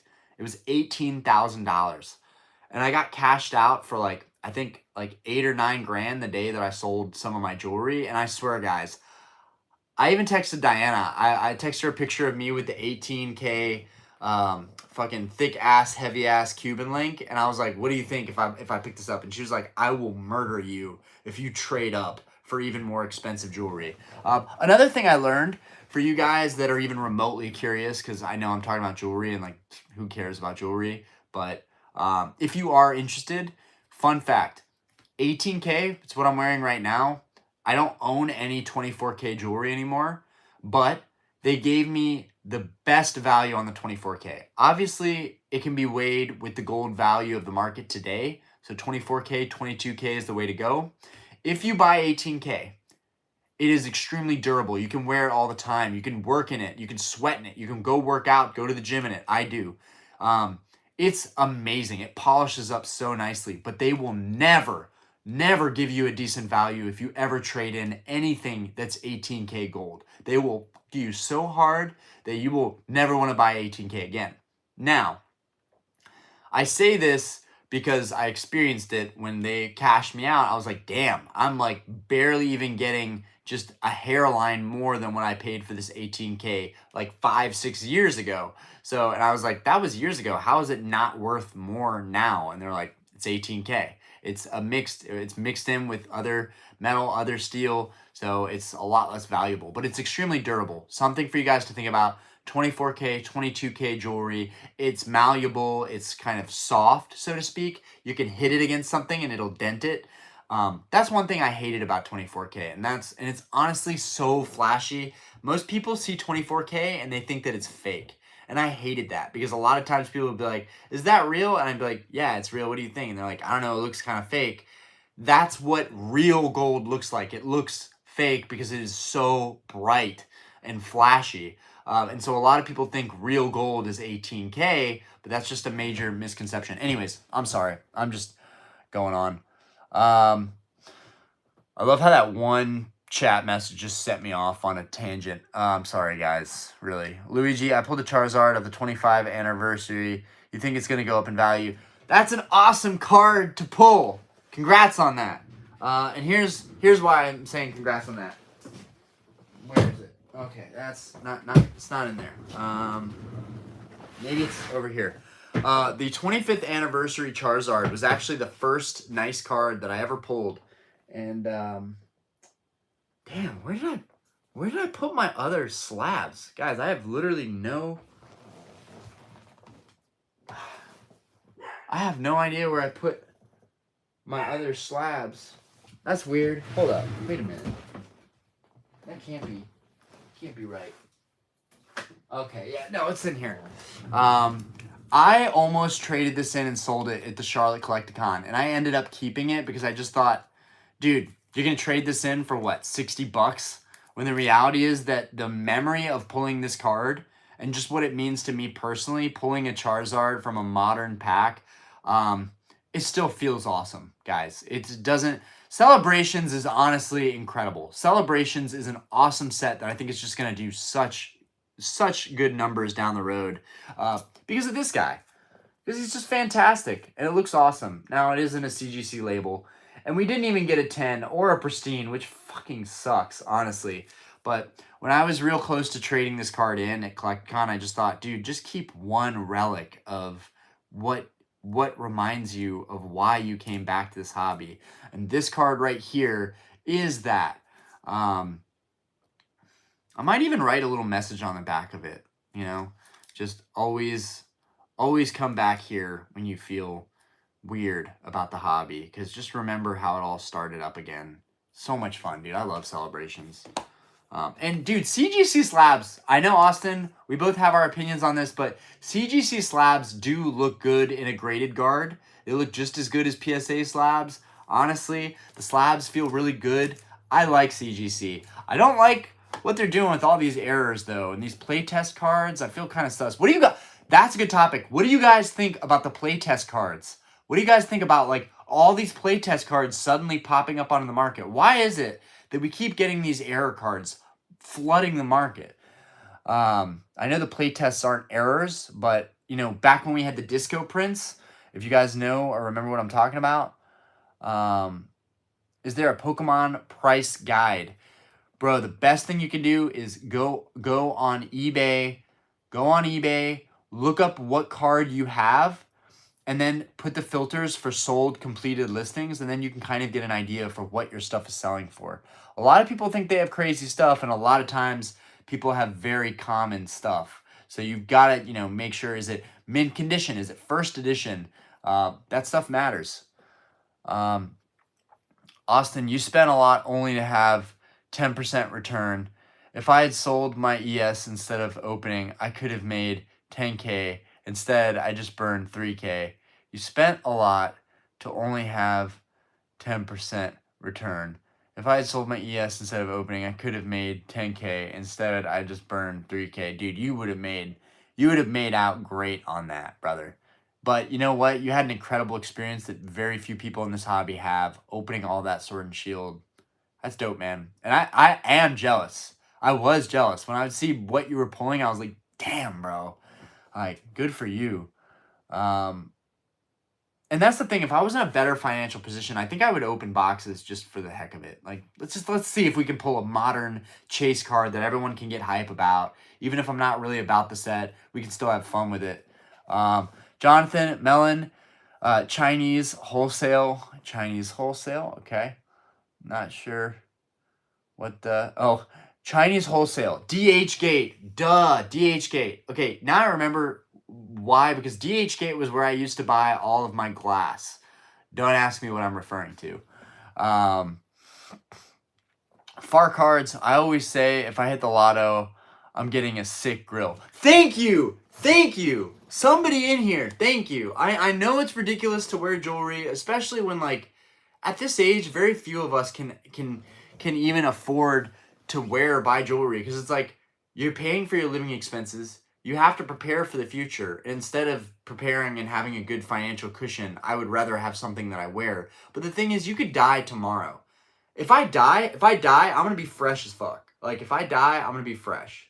Like, no cap. Not that that even matters that much, but my parents were very humble people, and they never had anything nice, and they built their wealth that way. But I don't want to be that way. I want my kids to see that you can enjoy things and have nice things, and it doesn't mean that you have to be rich or have to be flexing. It's just like, it's how you accent your wardrobe. It's how you feel, you know, your sense of style. And honestly, a grill is dope. I don't care what anybody says. I've always wanted a bottom grill. My bottom teeth are mad fucked up. You can see they're all messed up. And luckily, my lip rides up high, so you guys never see that. But my bottom lip is all my teeth on my bottom row are messed up. Always wanted a bottom grill. Don't care how it sounds. I think that's sick. So +1 for you, far cards. And I hope you do hit the lotto and then get a grill, and then can send us pictures in the Discord. My fun cost is 100%. I just opened with my son, was into Yu-Gi-Oh! Myself as a child, and that's also what we both relate on for sure. And I do look forward to that, bro. Like, I do look forward. There's no way my kids are gonna be able to like there's no way they're not gonna convince me to open up stuff. There's just no way. They're gonna be like, Dad, you've had this for years and you never opened it up. Like, dude, that's gonna be fun. I look forward to that. And I look forward to having some maybe wholesome family opening moments, probably in the new home. And my son got me back into Pokemon, and that's fucking beautiful. What kind of phone you have? iPhone? Yes, sir. This phone, I'm so grateful to have this phone. It's awesome. It's so much better than my iPhone 7 was. That thing was horrible. Um, and honestly, I want the new iPhone. The next one I want. If it has a better camera, I want it because I want the latest, greatest thing. So that way, like I can use it both for work, but also for YouTube. And that's all you need for YouTube, really. A phone, you really just need a phone. I think a lot of people get it twisted. They need all this stuff. Like, just do it. Just start doing it and then figure out everything else later. But just start. I recently sold my Rayquaza Gold Star PSA 9. Whoa. I recently sold my Rayquaza Gold Star PSA 9 for my little newborn girl. That's beautiful, brother. Really love that card, but sometimes you got to do what you got to do. I feel you. Dude, that's beautiful. That is such a beautiful thing, man. And that, dude, you'll never regret that decision, my man. You'll never regret that decision. You did something, even if it was money that you spent at one point for yourself, and you rationalize it by saying, I sold it for my daughter. That's a selfless thing to give up something for yourself that you genuinely love for your loved ones. And I'm going through the same thing with the jewelry, with my cards, with my cars. If it comes down to it, guys, if it comes down to it and we find a house that we absolutely have to have, I will do the thing and I will let go of all my materialistic shit for my kids and my family. That's a beautiful thing, brother. Delirium, PSA, best for value, yeah, but all my cards are CGCs, some pristine 10. Dude, that's awesome. That's honestly awesome. For collecting, CGC is dope. For collecting. Now, for reselling, it can be tough. But everybody knows that at this point. Oh my God. Y'all, we made it to the bottom of the chat. I didn't even think there was a bottom in this chat. I ain't flexing at all. It's what I've accumulated since 2021. I've been on trips or anything. I was single and just collected. That's awesome, brother. That's the grind. My value is only 101K CAD, and that's a lot to have in cards. That's a lot. Bro, that's a lot. Like, I make good money and I go hard, and even I feel like honestly embarrassed how much I have tied up in cards. But that's a lot. You do you, brother. John JFK, where you get your glasses? Zenny Optical. So I get my glasses actually from what's that company called? What's this company called? It's probably on the side here, maybe. Yes, it is. Dude, I literally forgot what company I bought these from. Because I bought like 4 pairs like a year ago. I bought 4 pairs because I was getting so pissed off that every time I need a prescription, every year that goes by, my prescription expires. So then I got to pay for a checkup. Then I got to get a new prescription. And then I got to spend the money on the frames too. So I decided to buy 4 frames in the same year. That way I would have a couple pairs I can rotate. Long story short, Warby Parker. Warby Parker, I don't know if they're across the country. Phenomenal. Whenever something breaks on these, they replace it. They don't care. They got it on file. Whenever I need a new piece or something, they replace it. They got it on file. I think it's only if they just completely stop production of a pair of glasses that they won't help you. But if you go into Warby Parker with any issues and you're like, bought these from you guys, they're a piece of shit, they're broken, I need you guys to replace these. They're pretty good about that. I was honestly shocked how good they were about that. And their frames are like low-key cheap and look really good. Like, obviously this is not real gold. This is just a plated crap, but it's held up really nice. And like, I sweat at work. I drop these. They get messed up. They get scratched up, and like that plating is still holding up on there. Real nice. Yeah, you got it. You got it, brother. You got it. Respect for putting your family first. It's something that it might sound weird to say this, but it's been hard for me to adjust to, like, it's not just you anymore, brother. You got a whole family you got to take care of. It's been hard to adjust because I'm still young, guys. I'm only 29 years old. It's not like I finished college like it was yesterday. Like, high school feels like it was yesterday. Like, everything feels like it was yesterday. And I'm still trying to relive my own childhood. I'm still trying to have things I never had as a kid. Not that I had a bad childhood. My parents took care of everything that we needed, just not stuff that we wanted. And that was a good way to raise us. That they didn't just bend a knee to give us what we wanted. They made us earn it. Um, the only thing they ever did for us was education. That was their main thing, is they'd spend money on education, but nothing else. And I think that was a good way they raised us. But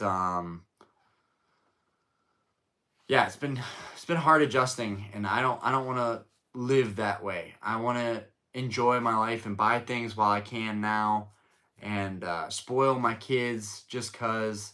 But like I'm saying, like I still feel like a kid. That's basically what I'm trying to say. I still feel like a kid myself.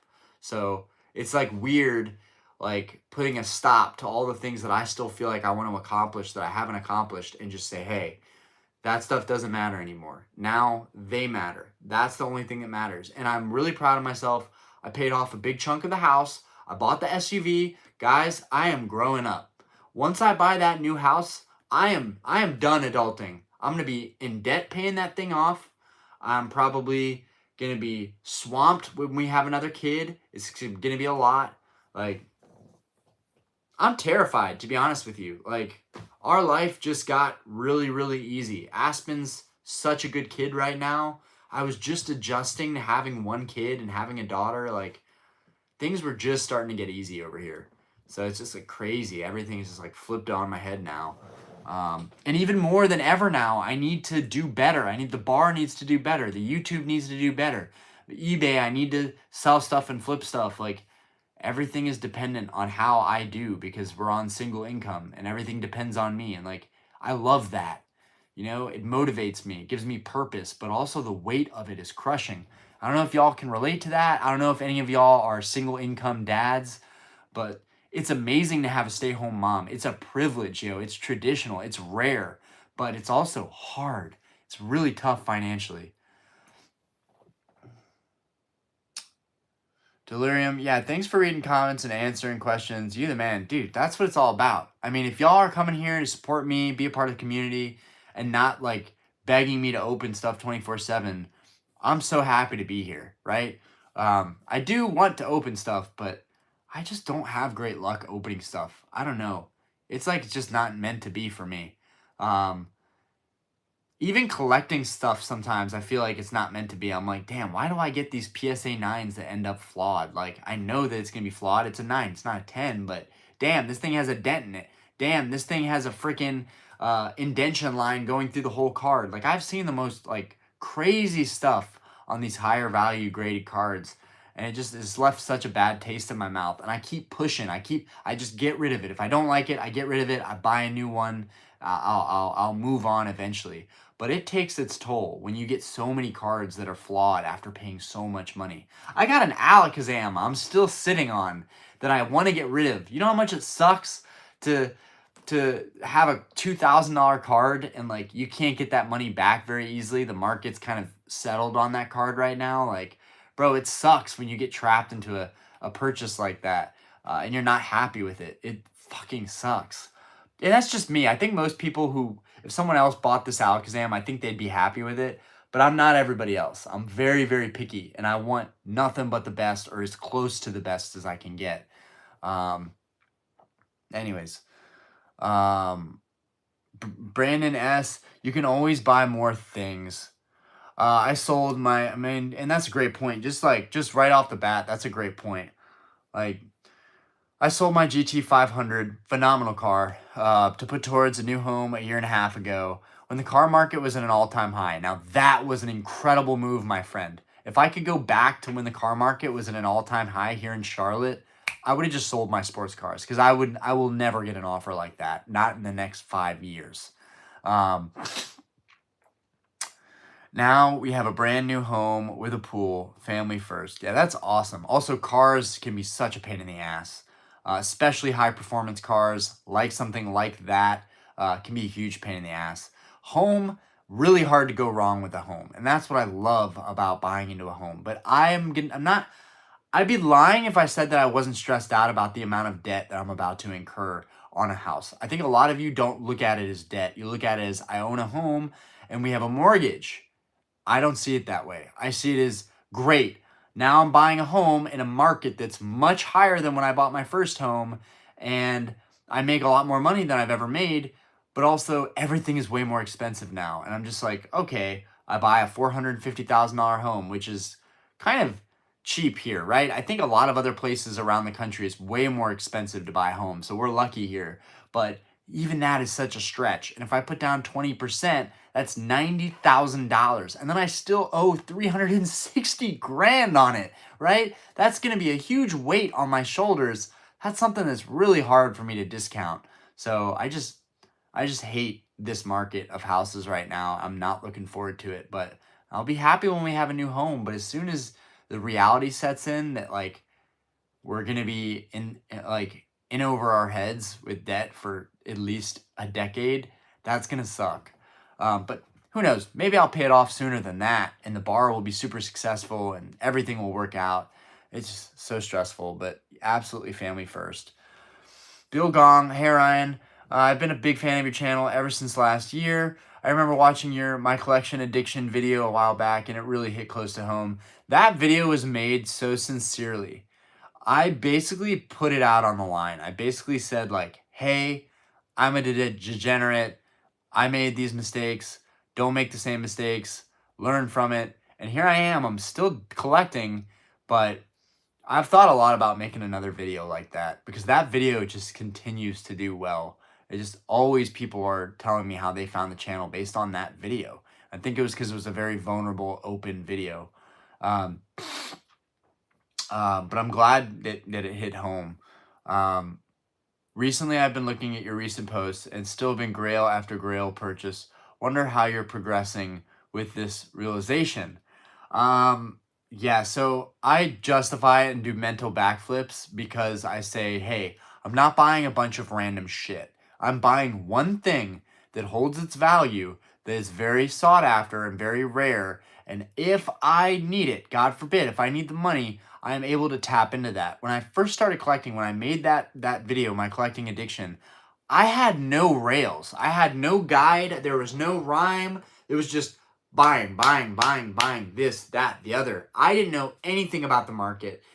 Even if I thought I knew, not nearly as much as I know now. Now I feel like I have a really good pulse on a lot of the stuff that I am interested in.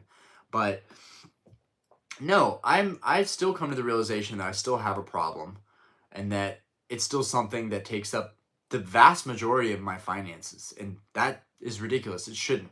But it's something that I enjoy, and that's a big factor for me is like the fun factor and the enjoyment factor, and that I won't ever get that from just having money. I never did. There was a time in my life where I had 6 figures in a bank account. That time is no longer. I was never happy. That never made me happy. Having money never made me happy. Having these cards, looking at them while I'm sitting on the couch watching a movie, that makes me happy. It just does.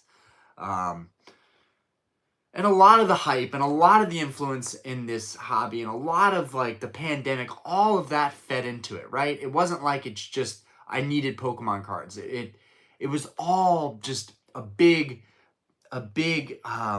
pop culture event, and it changed the way I look at collectibles for forever.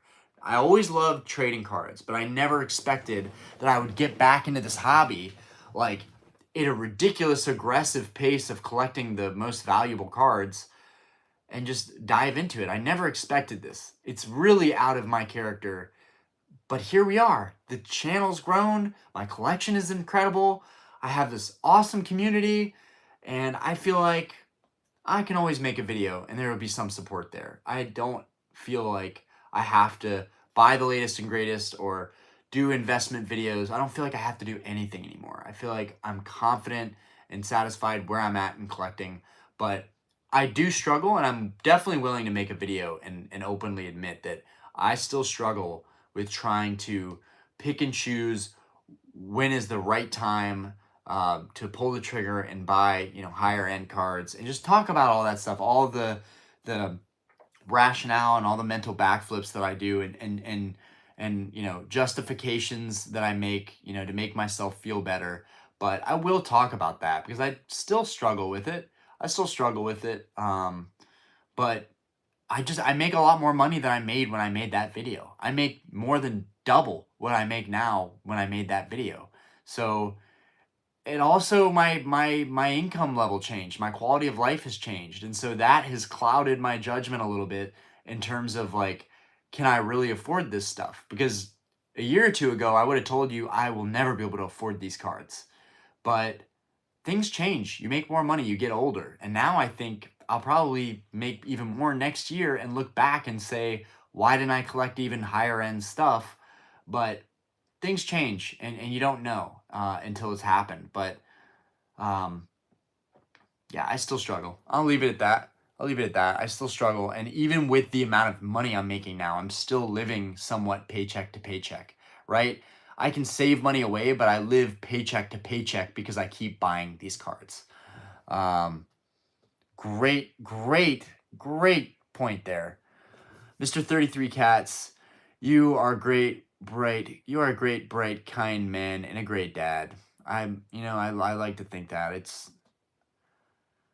I'm an okay dad. I'm an okay dad. I could do a lot better. I could spend a lot more on trips. I could spend a lot more on going to play places and spoiling the girls and taking them out more. And it's something that I have been doing a little bit more, but I need to do better. Um, always need to do better. But thank you. I really appreciate that. I really appreciate you guys. Like, I'm building such a cool community at my bar right now. Like, I'm building such a cool group of people that come by the bar and like we all hang out and talk about stuff. And I feel like I'm starting to build that with this channel for the first time ever, maybe. Like, I've always felt there's a community, but I always felt I had to do something or prove something or open something. Um, and it's only in times like these where, like, I literally can't afford to just open stuff and make content that way. It's only in times like these where I buckle down and I get creative and I'm like, screw it, let's just do it live. We'll see what happens. And these are the best lives. They're always the best lives. Um, other than the super epic opening lives, that those are incredible. Okay, let's not even. Those are incredible. Okay, when we can afford to open a ton of stuff, it's fun. Um, Brandon S, my wife stays home also with our daughter. Yeah, so you get it. You 100% get it. And it's nice though because we don't have to pay for daycare. And like, dude, daycare is insane. Daycare is mad expensive. So we're very lucky that she's a stay-home mom and that she loves it, right? Because there's women out there that they're go-getters, they're hustlers. They don't want to be in the house. They don't want to be stay-at-home moms. You really got to have the right kind of woman. Not that sounds wrong. Not the right kind of woman, but you have to find the right the right partner for what you want with your life, right? This just sounds stupid. I might as well be giving dating relationship advice. Um, but it's just we're very lucky. I'm very lucky to have what I feel is a traditional woman in my life that is looking out for me, wants to know when I'm getting home. There's a hot meal in the oven or microwave, even if it's just macaroni. Dude, that is love. That is love. Love is much more complex than just like lust, attraction, um, your common interests. Like, dude, it's compassion. It's a hot meal. It's a hot fucking meal. That's love. That's love to me. And they say a way to a man's heart is through his stomach. So I think a lot of people would agree with me on that. Um, I would love if Diana was a go-getter too. And she's starting her YouTube grind. She's got her cooking and stuff she does on her YouTube, which I'm really hoping takes off. You know, I think she's great and she could do so much, but she just doesn't apply herself. Um, Japan Emporium, just found out you're in Charlotte. Same. Are you heading to Richmond this weekend? Yo, Japan Emporium, we got a Charlotte native. Dope. Dude, I was supposed to hang out with a bunch of Charlotte people.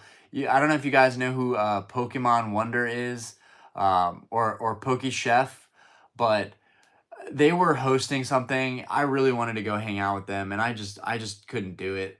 I had work that night, but man, I'm missing so many opportunities to hang out with people in this community. I want to go up to Richmond though. My buddy said I could stay with him. It would be dope to drive up there with somebody though. That would be fucking dope. If you're trying to do that, you should slide into my Insta DM and maybe we could fucking do something. I don't know. Um, obviously I don't know you and you don't really know me like that fully, but dude, this is a cool community of people that trust each other and fuck with one another. So who knows? Maybe we can figure something out. I'm trying to figure out if I can afford to even go to Richmond and not work the bar because it's like my wife and kid are gone, not for me to like go to card shows. They're gone for me to work and earn and like make responsible decisions. Um, but dude, this would be also a great time to go to Richmond because I couldn't do that with my wife and kid. I mean, I could try, but it would be a shit show, right? Aspen would throw a temper tantrum halfway there. So I want to go. I really want to go. That would be great content for you guys. And who knows, I might be able to make a dope trade or something if I just take my stuff there and don't take any cash. Um, I really want to go to the Richmond one though. Literally this weekend. Like it's such short notice for me. Um, I thought I brought my water in here. I guess I didn't. Um, Austin, single income dad of almost 3 kids is tough in my area. Can't afford houses yet alone shiny cardboard. Absolutely. Um, is that a Rolex? It is. And who knows how long I'll have it. I might end up selling it. I've got too many things and not enough cash cushion. And that was cool 5 years ago, but it's getting old. It is a 1983 day date. Champagne dial, all 18K. It's a 36 millimeter, which I have small wrists, so honestly, this watch looks fine on me. But like, this is a tiny watch. Like, this is too small, I feel like, for most men. I feel like you need at least a 41 millimeter. Feels a lot weightier, too. This is very dainty. It's very dainty feeling. I think I paid 12 grand for this 5-6 years ago. But hopefully this has gone up in value. Who knows? Austin, 450K will get you a shack with a view in my area. Dude, that's just crazy. And that, yeah, you're in LA. You're in LA, right? I think. If Diana was, if Diana was any other woman, she wouldn't let you do half the stuff you've done, dude. Straight facts, brother. Like, dude, she tolerates more than any woman would have. I really could not be where I am today without her being the woman that she is. So, shout out to Diana. It's too bad that she's not here because even if even if she was up watching this stream in Portugal, which is way late there, it's like 4 in the morning there, or 5 in the morning there, maybe even 6 or 7. I don't even know. Completely different time change. But dude, she would appreciate that. Like, I really, I'm very grateful for her letting me get away with such shenanigans. Um, I'm very lucky. And that's also why I bought the SUV because it's like, dude, you're buying fucking $20,000 cars. Like, dude, buy the fucking car, buy her the car.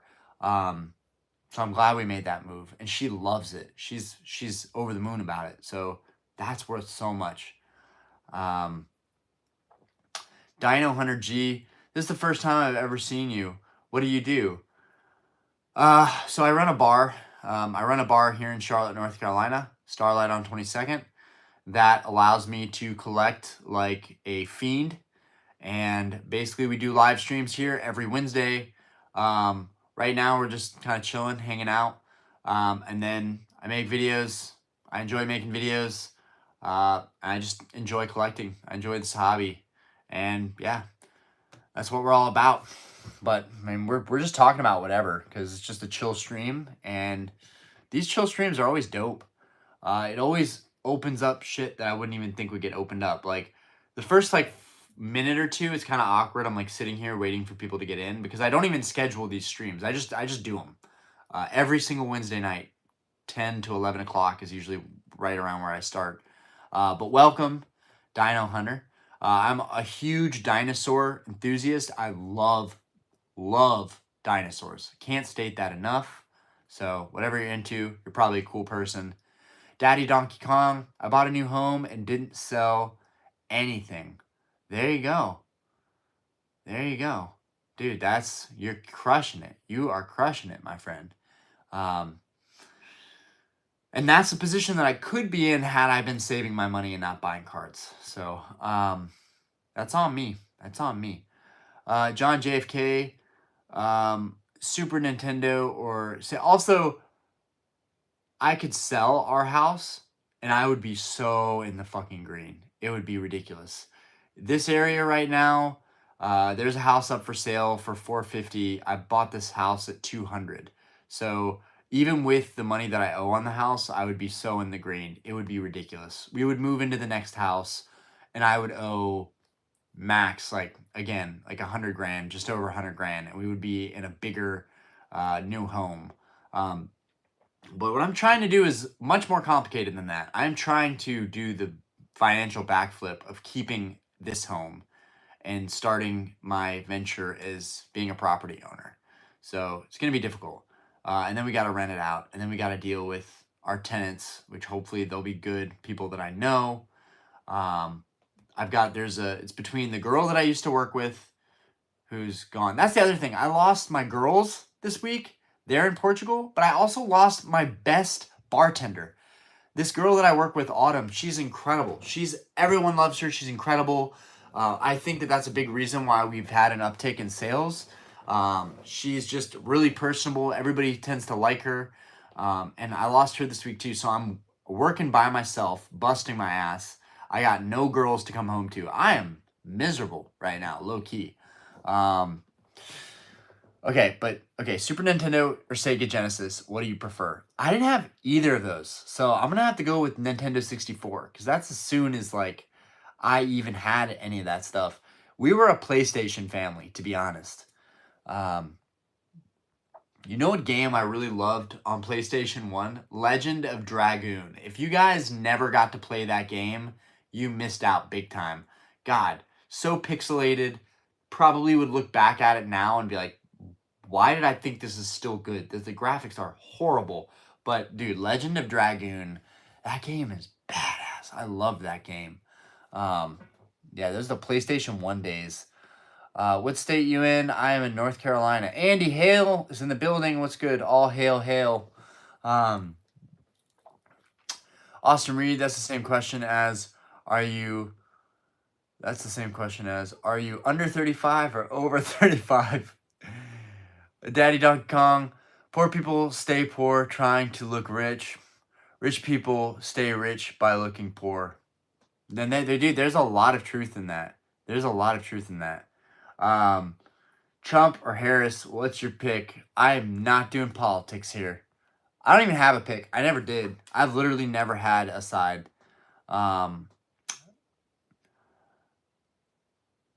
If that's even a question, you got bigger problems. Yo, thoughts on CZ 14-pack Sam's Club? Dude, that's a crazy deal. I'm with it. That's a good deal. I just saw that recently, and that's wild.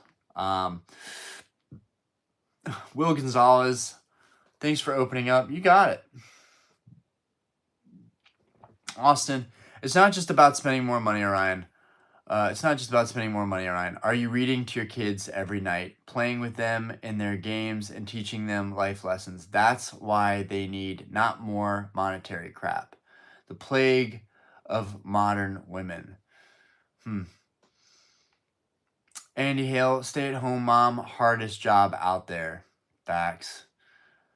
Orion is a passport, bro. You goon. Daddy, take all your cash, big baller. Don't sell the Rolex. It'll only go up in value. RF Collectibles. Yo, RF Collectibles in the building. What's good, brother? How we doing?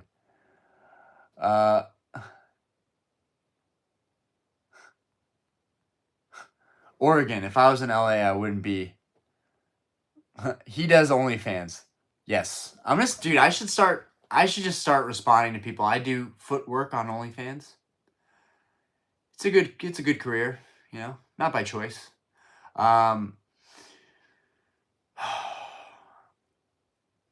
Candy Thomas, I'm sorry I missed a lot of your live streams. Hey, it's all good. It's all good. If people find out about me when they find out about me, that's all good. Pretty successful if you see all of his cards. But dude, that guy makes a really good, Donkey Kong makes a really good point.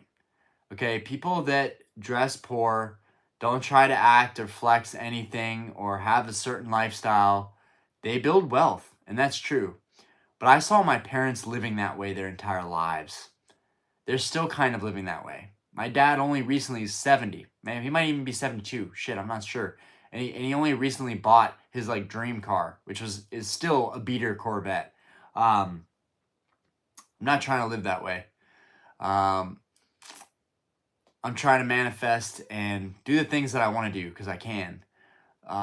But it's tough. It's definitely tough. And I'm not gonna whine about it. You know, it's I chose these decisions. I made these decisions, and I gotta live with them.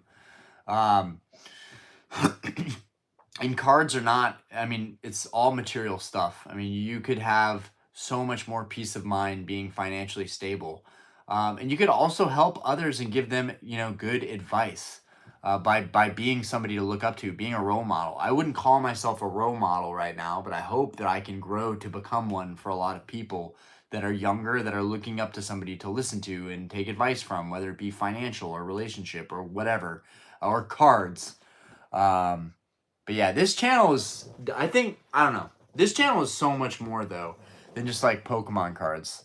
It really is. Um, I love you, Austin. Don't patronize me. Um, Dino Hunter, that's crazy. OnlyFans. Candy, I finally got in to watch a stream after a while. Okay, that's very helpful. Normally cannot watch your streams because it takes me a minute to find them. It's all good. I don't ever post a schedule for the streams. I just do them every Wednesday. Every single Wednesday night. Last week was one of the few times ever that I have not gone through doing a stream. And I gotta feel pretty tired and lousy to not want to do a stream. Because I really enjoy it. I mean, you guys can tell. I ramble and rant. I really enjoy this stuff. Way more than I enjoy making a video. I can never make a 2-hour long video the way that we do these streams. Austin, you're the GOAT for putting that Discord in. Epic Feels, JD. Best Sword and Shield set. Can't say Evolving Skies. Fusion Strike. Don't even have to think about it. Don't even have to think about it. Fusion Strike. Best bang for the buck value-wise. I probably would still say Brilliant Stars or Silver Tempest. Just because those were so cheap for so long, those boxes. And the Lugia is incredible and the Charizard is incredible. Both arts are incredible. I really like those sets. Actually, no, Battle Styles. Battle Styles is the best. No cap. Don't at me. Dan, you should get a BM Wukong Aiden ring on PS5. I don't know what that is. I wish I did. I could comment on it. Mr. Panda, what do you think about the whole Scalping Worlds cards drama? It's unfortunate. I would be lying if I said I don't know anything about it. There's a lot of people that have messaged me that are happy and proud about picking up Worlds merch and selling it. And honestly, those are my friends. I support them. If they waited in line for several hours, especially if they live in Hawaii and they got stuff and they flipped it to double their money, good for them. They had to sit in that line for the whole day. It was hot. It was humid. It was craziness. They had to put in the time. They might not have even been able to get product. So they had to take a risk there. So I'm not on any side. I just don't I don't condemn the people that are going and picking up stuff to sell. This is part of the nature of this hobby.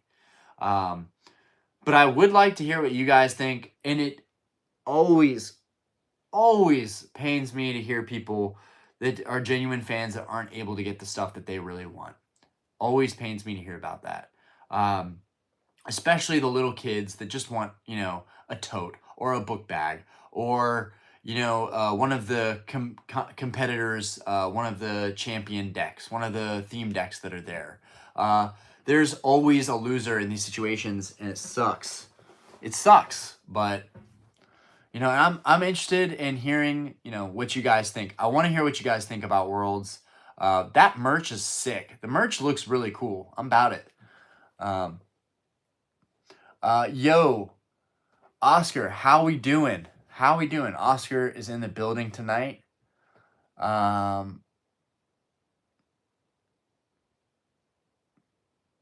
Hey, you're all good, Candy. Uh, oh yeah, no, that's old stuff. Wukong is awesome. Please make one and show Diana. She's a freak. You guys, I'm gonna get, no, I won't get trolled on this because no one's ever gonna watch this live stream this deep, but I think OnlyFans is honestly kind of cool. I think like I'm gonna get trolled for this. I can't do it. But I would always joke about making a foot OnlyFans. Just something that's so stupid and simple but could make a lot of money that no one needs to know about, right? Um, I'd be the first to do it. I'm very open-minded. Now, at this point, I'm not single anymore. Okay, I can't just do like crazy stuff anymore. Okay, I have a family and somewhat of a reputation. So, is that something I would do now? Probably not. But it's something that I joked about doing for a long time. What's up, guys? How we doing? How we doing, Oscar? Andrew. Andrew Arbuckle. Good to see you, buddy. Hey, Ryan. Hope you're doing well.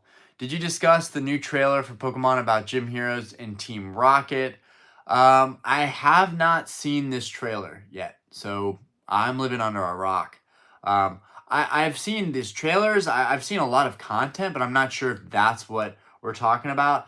Definitely saw the Gym Heroes kind of modern set with the Reshiram. And I addressed that in the beginning of the stream. You know, I wanted to hear what people thought about these cards. What do you guys think about that Reshiram? And I think it's really cool, but still, a lot remains to be seen. We can't judge so fast. Mr. Panda, have you seen Surging Sparks cards? They look amazing. Pokemon future is bright. That is awesome. That's what I'm hoping for. I'm hoping the future of Pokemon is bright. Because you realize if the future of Pokemon was dull, I feel like that would trickle down and affect everything, right? If people aren't in this hobby, they'll never dig deeper for the treasure of the hobby, right? I feel like if they're not people abundantly flocking to the hobby, I don't know. I don't even know what I'm too tired. I'm too tired to try and explain what I'm trying to say. Second Modsketeer is here. Candy, my real name is Jonathan. It's just my mom's account that I use and never changed it. It's all good. There's a lot of people that pop in with the same situation. RF Collectibles, dude, you're one of the goats. Cards are fun, LOL. That dude's making flips. Epic Fails, JD. Poke influencers are starting OnlyFans, ripping a Delta Force at 3 a.m. and then head to the kitchen for a late night snack is nasty and prohibited. Dude, that's awesome. It's +1 for JD. +1 for JD. I have to read this again. Poke influencers are starting OnlyFans, ripping a Delta Force. Ripping a Delta Force at 3 a.m. and then heading to the kitchen for a late night snack is nasty and prohibited. I don't know why that's so funny to me. It just is. Oh, or it could be an OnlyFans where you're just opening a cheap modern pack and then just like, I don't even know, just having some cookies and milk, just getting crumbs all over yourself and just you just drink the milk and it just goes everywhere. Oh, I'm having too much fun. I'm delirious. Oh, it's getting late. Oh my God, it's getting so late. It's got to be 1 a.m. here. And I haven't even started playing Call of Duty. Y'all. Yo, when are we going to build a squad of people from this community to join me in Call of Duty Warzone to fuck some shit up? Wings of Domestic Violence. Why is that your name now? I thought it was Timo, right? It was Timo. Ayo, you gotta chill, pimp. You gotta chill, pimp. My girl. You gotta chill, pimp. My girl watches these. LOL. If you mean your daughter, I'm sorry. Oh man. Oh man. I can't stop thinking about that. Okay. Austin, damn, it's crazy to me how people can see the same thing and think complete opposites of someone else in regards to the Pikachu set. Sparkling Surge. LOL.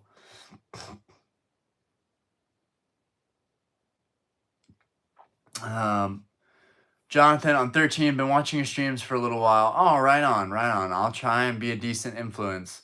I've always liked kind of learning from you. Dude, that means a lot, man. That means a lot, man. One thing I would tell to a 13-year-old young man out there, um, talk to as many girls as possible. Okay, you got to get your game up. First off, talk to as many girls as possible. You got to get your game up for the one. Two, work your butt off while you're young. Start stacking up. Start making money. Start finding hustles. Three, there's nothing wrong with being a loner. There's nothing wrong with doing your own thing and trying to carve out your own success in life. If that means not hanging out with a lot of people all the time, there's nothing wrong with being a lone wolf. What's another thing? Take care of yourself. Go to the gym. I don't know. I'm just trying to be semi a role model here. Damn,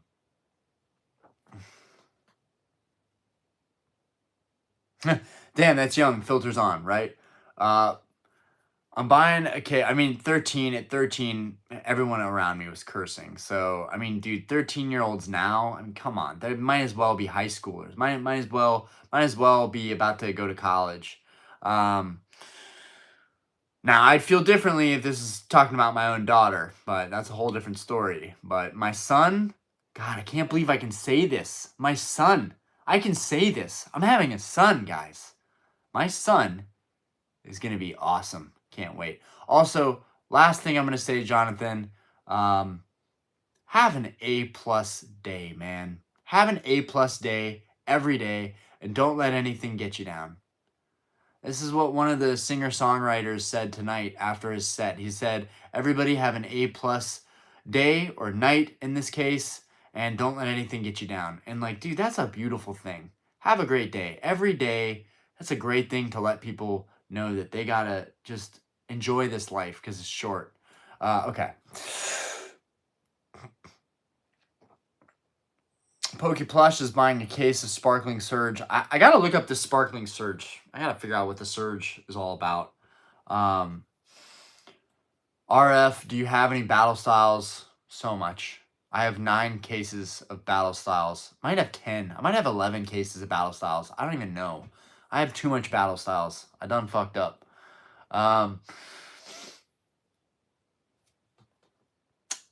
Awesome Reed.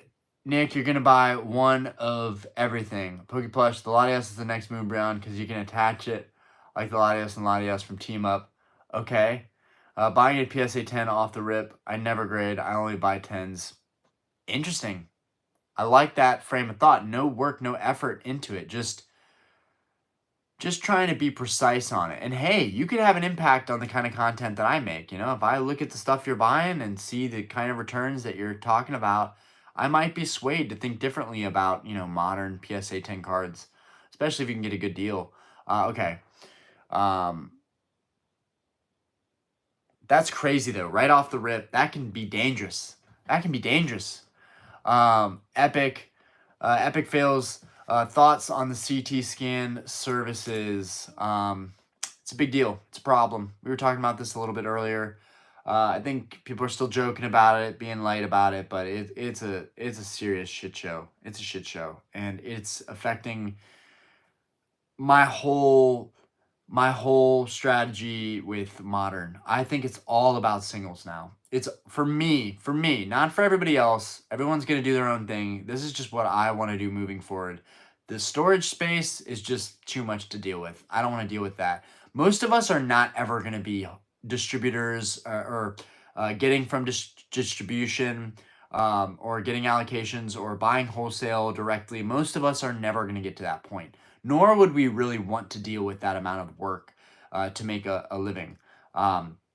Most of us, this is a side hustle, it's a side thing, it's a hobby, which means keeping a tight collection, keeping things tight, keeping things organized, keeping things concise is easiest for us. and that means singles, whether they're raw or graded. Um, but yeah, the scan service, I think it's kind of cool in a way too, and I think we'll probably rock with it at some point. Like, not me, but because I've already trash talked it way too much, but or at least I've pointed out that it's going to be bad news bears. But I think people are going to rock with it at some point. I think people are going to be like PokeRev, for example. Today, we have this scanned box that we know for a fact is charged. I don't know. I feel like people would still find a reason to get hype for a 30, 40-year-old box, even if they know what's inside.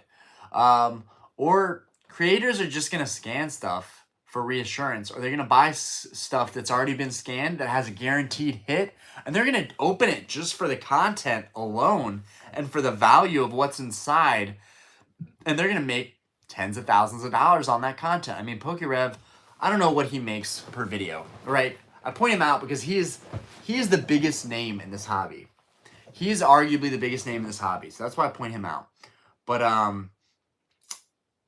he's got to make, I'd imagine, thousands off of his videos. I mean, maybe even just a couple $100 a video, but if that, I mean, that adds up. I mean, we're talking 6 figures here on YouTube, which is insane. Shout out to him for all of his success. I mean, he's like, in the Poke God tier, right? But those guys, I mean, it's really impressive what they've managed to do, just being in this hobby before everybody else. TCA Gaming, he's the next up. Like, dude, he's super underrated. He's been collecting probably longer than everyone. Austin, you lost me, dude.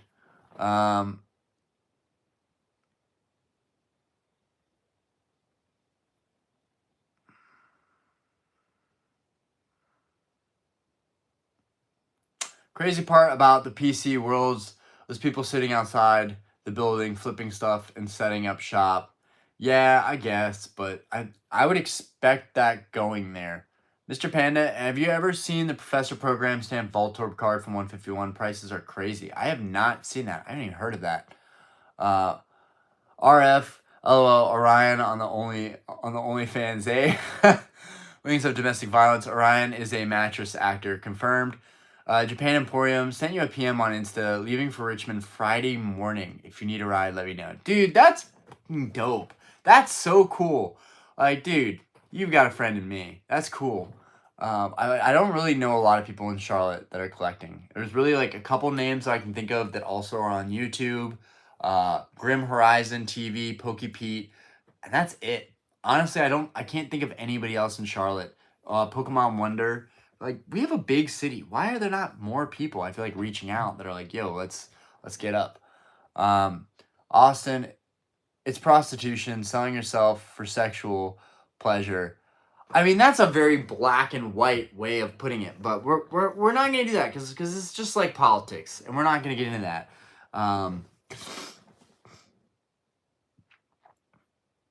Yeah, you messed up, Austin. Okay, where'd your filter go?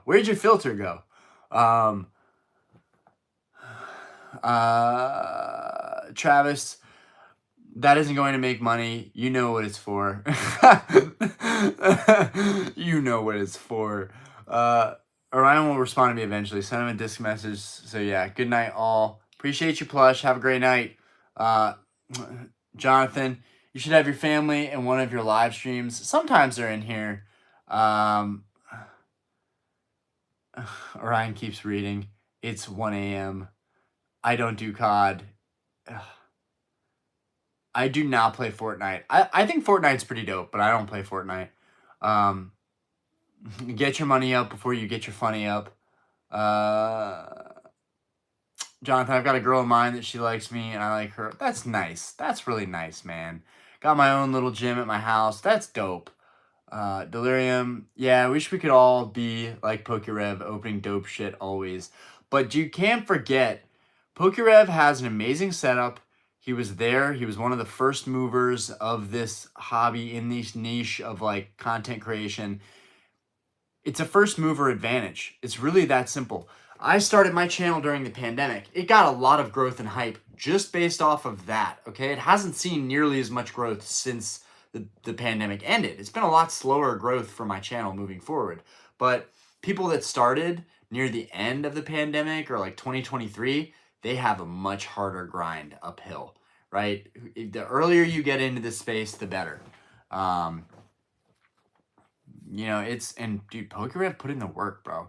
You know he's burnt out. You know he's tired. You know he's like just, I'm sure, dude, I respect his grind. I don't care how much money he's making. I don't wish to be him. I think it's more difficult to be him than people realize. The amount of anxiety and stress and pressure to deliver and make the best, most hypest videos ever with the cringiest thumbnails ever. It's he excels and exceeds in that. Vermin Supreme, Obama or Fortnite. Obama or Fortnite. There we go. Now we've got a discussion. RF, Battle Styles to the moon. Battle Styles to the moon. Okay. Candy Flip. That's an insane wall behind you. What the fuck? I know, right? Most of it's empty too. I do have fire stuff. It's just, this is more just for displays and to have a cool little room. Poke Plush, send you a video of my cards. Good night all. Just check your Discord before bed. Poke Zoo, can't believe we're back down to the bottom of this chat. Thank God. We got 40 likes up in this B. Okay. Poke Zoo, your sealed collection behind you is amazing. Can we just back up again? This is not sealed. It's not sealed. These are just some cheap modern booster boxes. They don't even matter. All this vintage stuff, it's just open display stuff, okay? I've got sealed theme decks and I've got sealed modern, but I don't have any sealed vintage. I wish I was that awesome. I really do.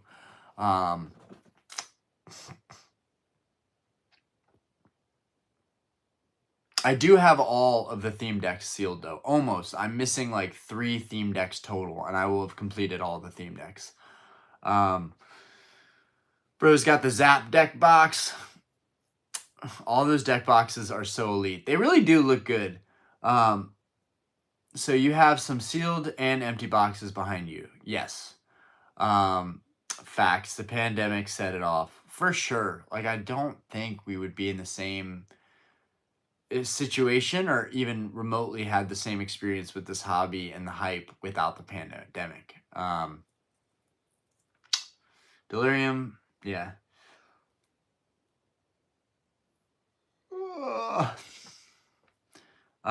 So can I have the one on your eBay? Which one? If you have any extra decks, I'd be a buyer, specifically looking for Lockdown. So Lockdown, pretty easy to get that one. I think there's an auction tonight that ended for like $98. The fossil decks you can probably find a deal on those. If you wait for long enough for an auction, you probably snag a sealed one for like $70 or $80. Sometimes there's really good deals for auctions for theme decks occasionally, but you have to look every single day. And I do that naturally, so it's easy for me. I really should go full force with the theme decks. I should just go hard, just collecting and flipping and selling theme decks. I love them. I really do. That's my lane. Post a clip of your advice to a 13-year-old because I think it applies to much more than just 13-year-old. Many can relate. Oh, no. Okay. Appreciate you, Austin. I appreciate you. Oh, man. Oh, my fucking neck. Oh my God, what did I do? Why does it hurt so much? Okay, guys. I will answer 60 seconds more, 50 seconds more of questions. We're at 140 minutes on this live stream, guys. That might be a record. I don't know if we've done a live stream that long. So that's 2 hours and 20 minutes the stream is. Yeah, okay. Time to go to bed. Time to go to bed. Oh, man. Okay. Oh. Thank you, everybody, for popping out tonight. thank you as always, Austin, for being a day one. Thank you for everybody that's been here off the jump when the channel was much younger, but also anybody who joined tonight. Thank you guys, everybody. Seriously, you guys are awesome. And probably not going to check my Discord or my Instagram messages right away. But I love you guys. I'll catch you on the next one, okay? Peace.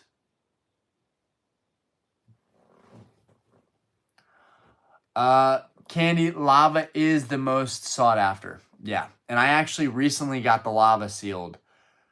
Dude, no one will budge on a lava theme deck. Like that, no one will budge on it. Everybody wants top dollar for that deck, and it's stupid because I know that you can probably get someone who doesn't care about that stuff to sell it after they find it in their garage for $1,000.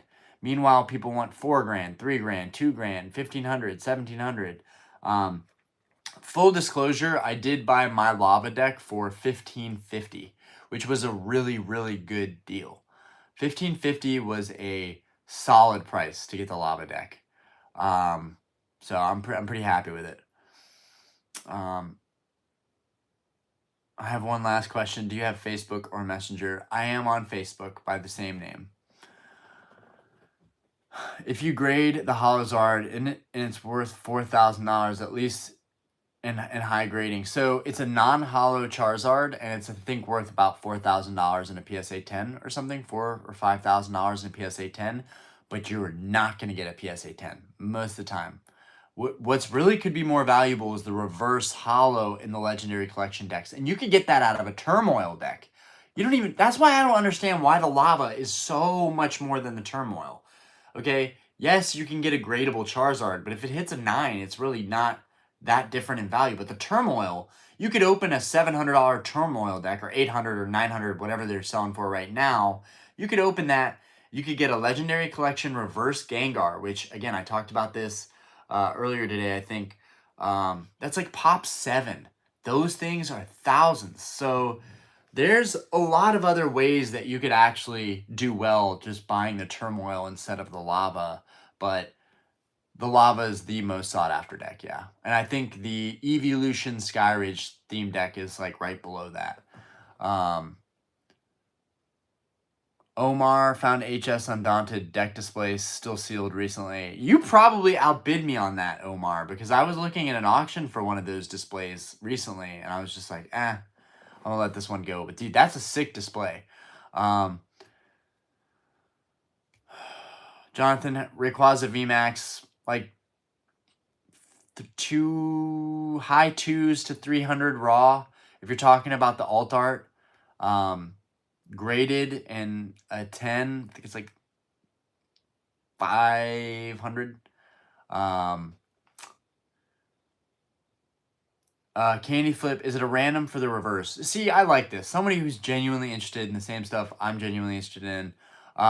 It is a random for the reverse. So you could get a freaking reverse Bellsprout or whatever crappy Pokemon you can think of as a reverse.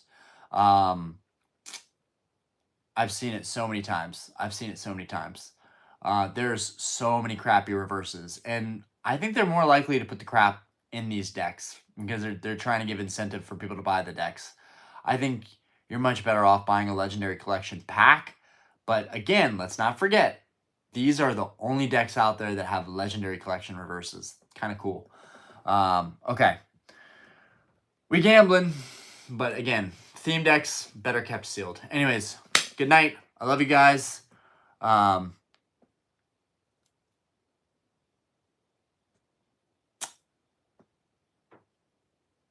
Yeah, black background. It is probably like a $10 card.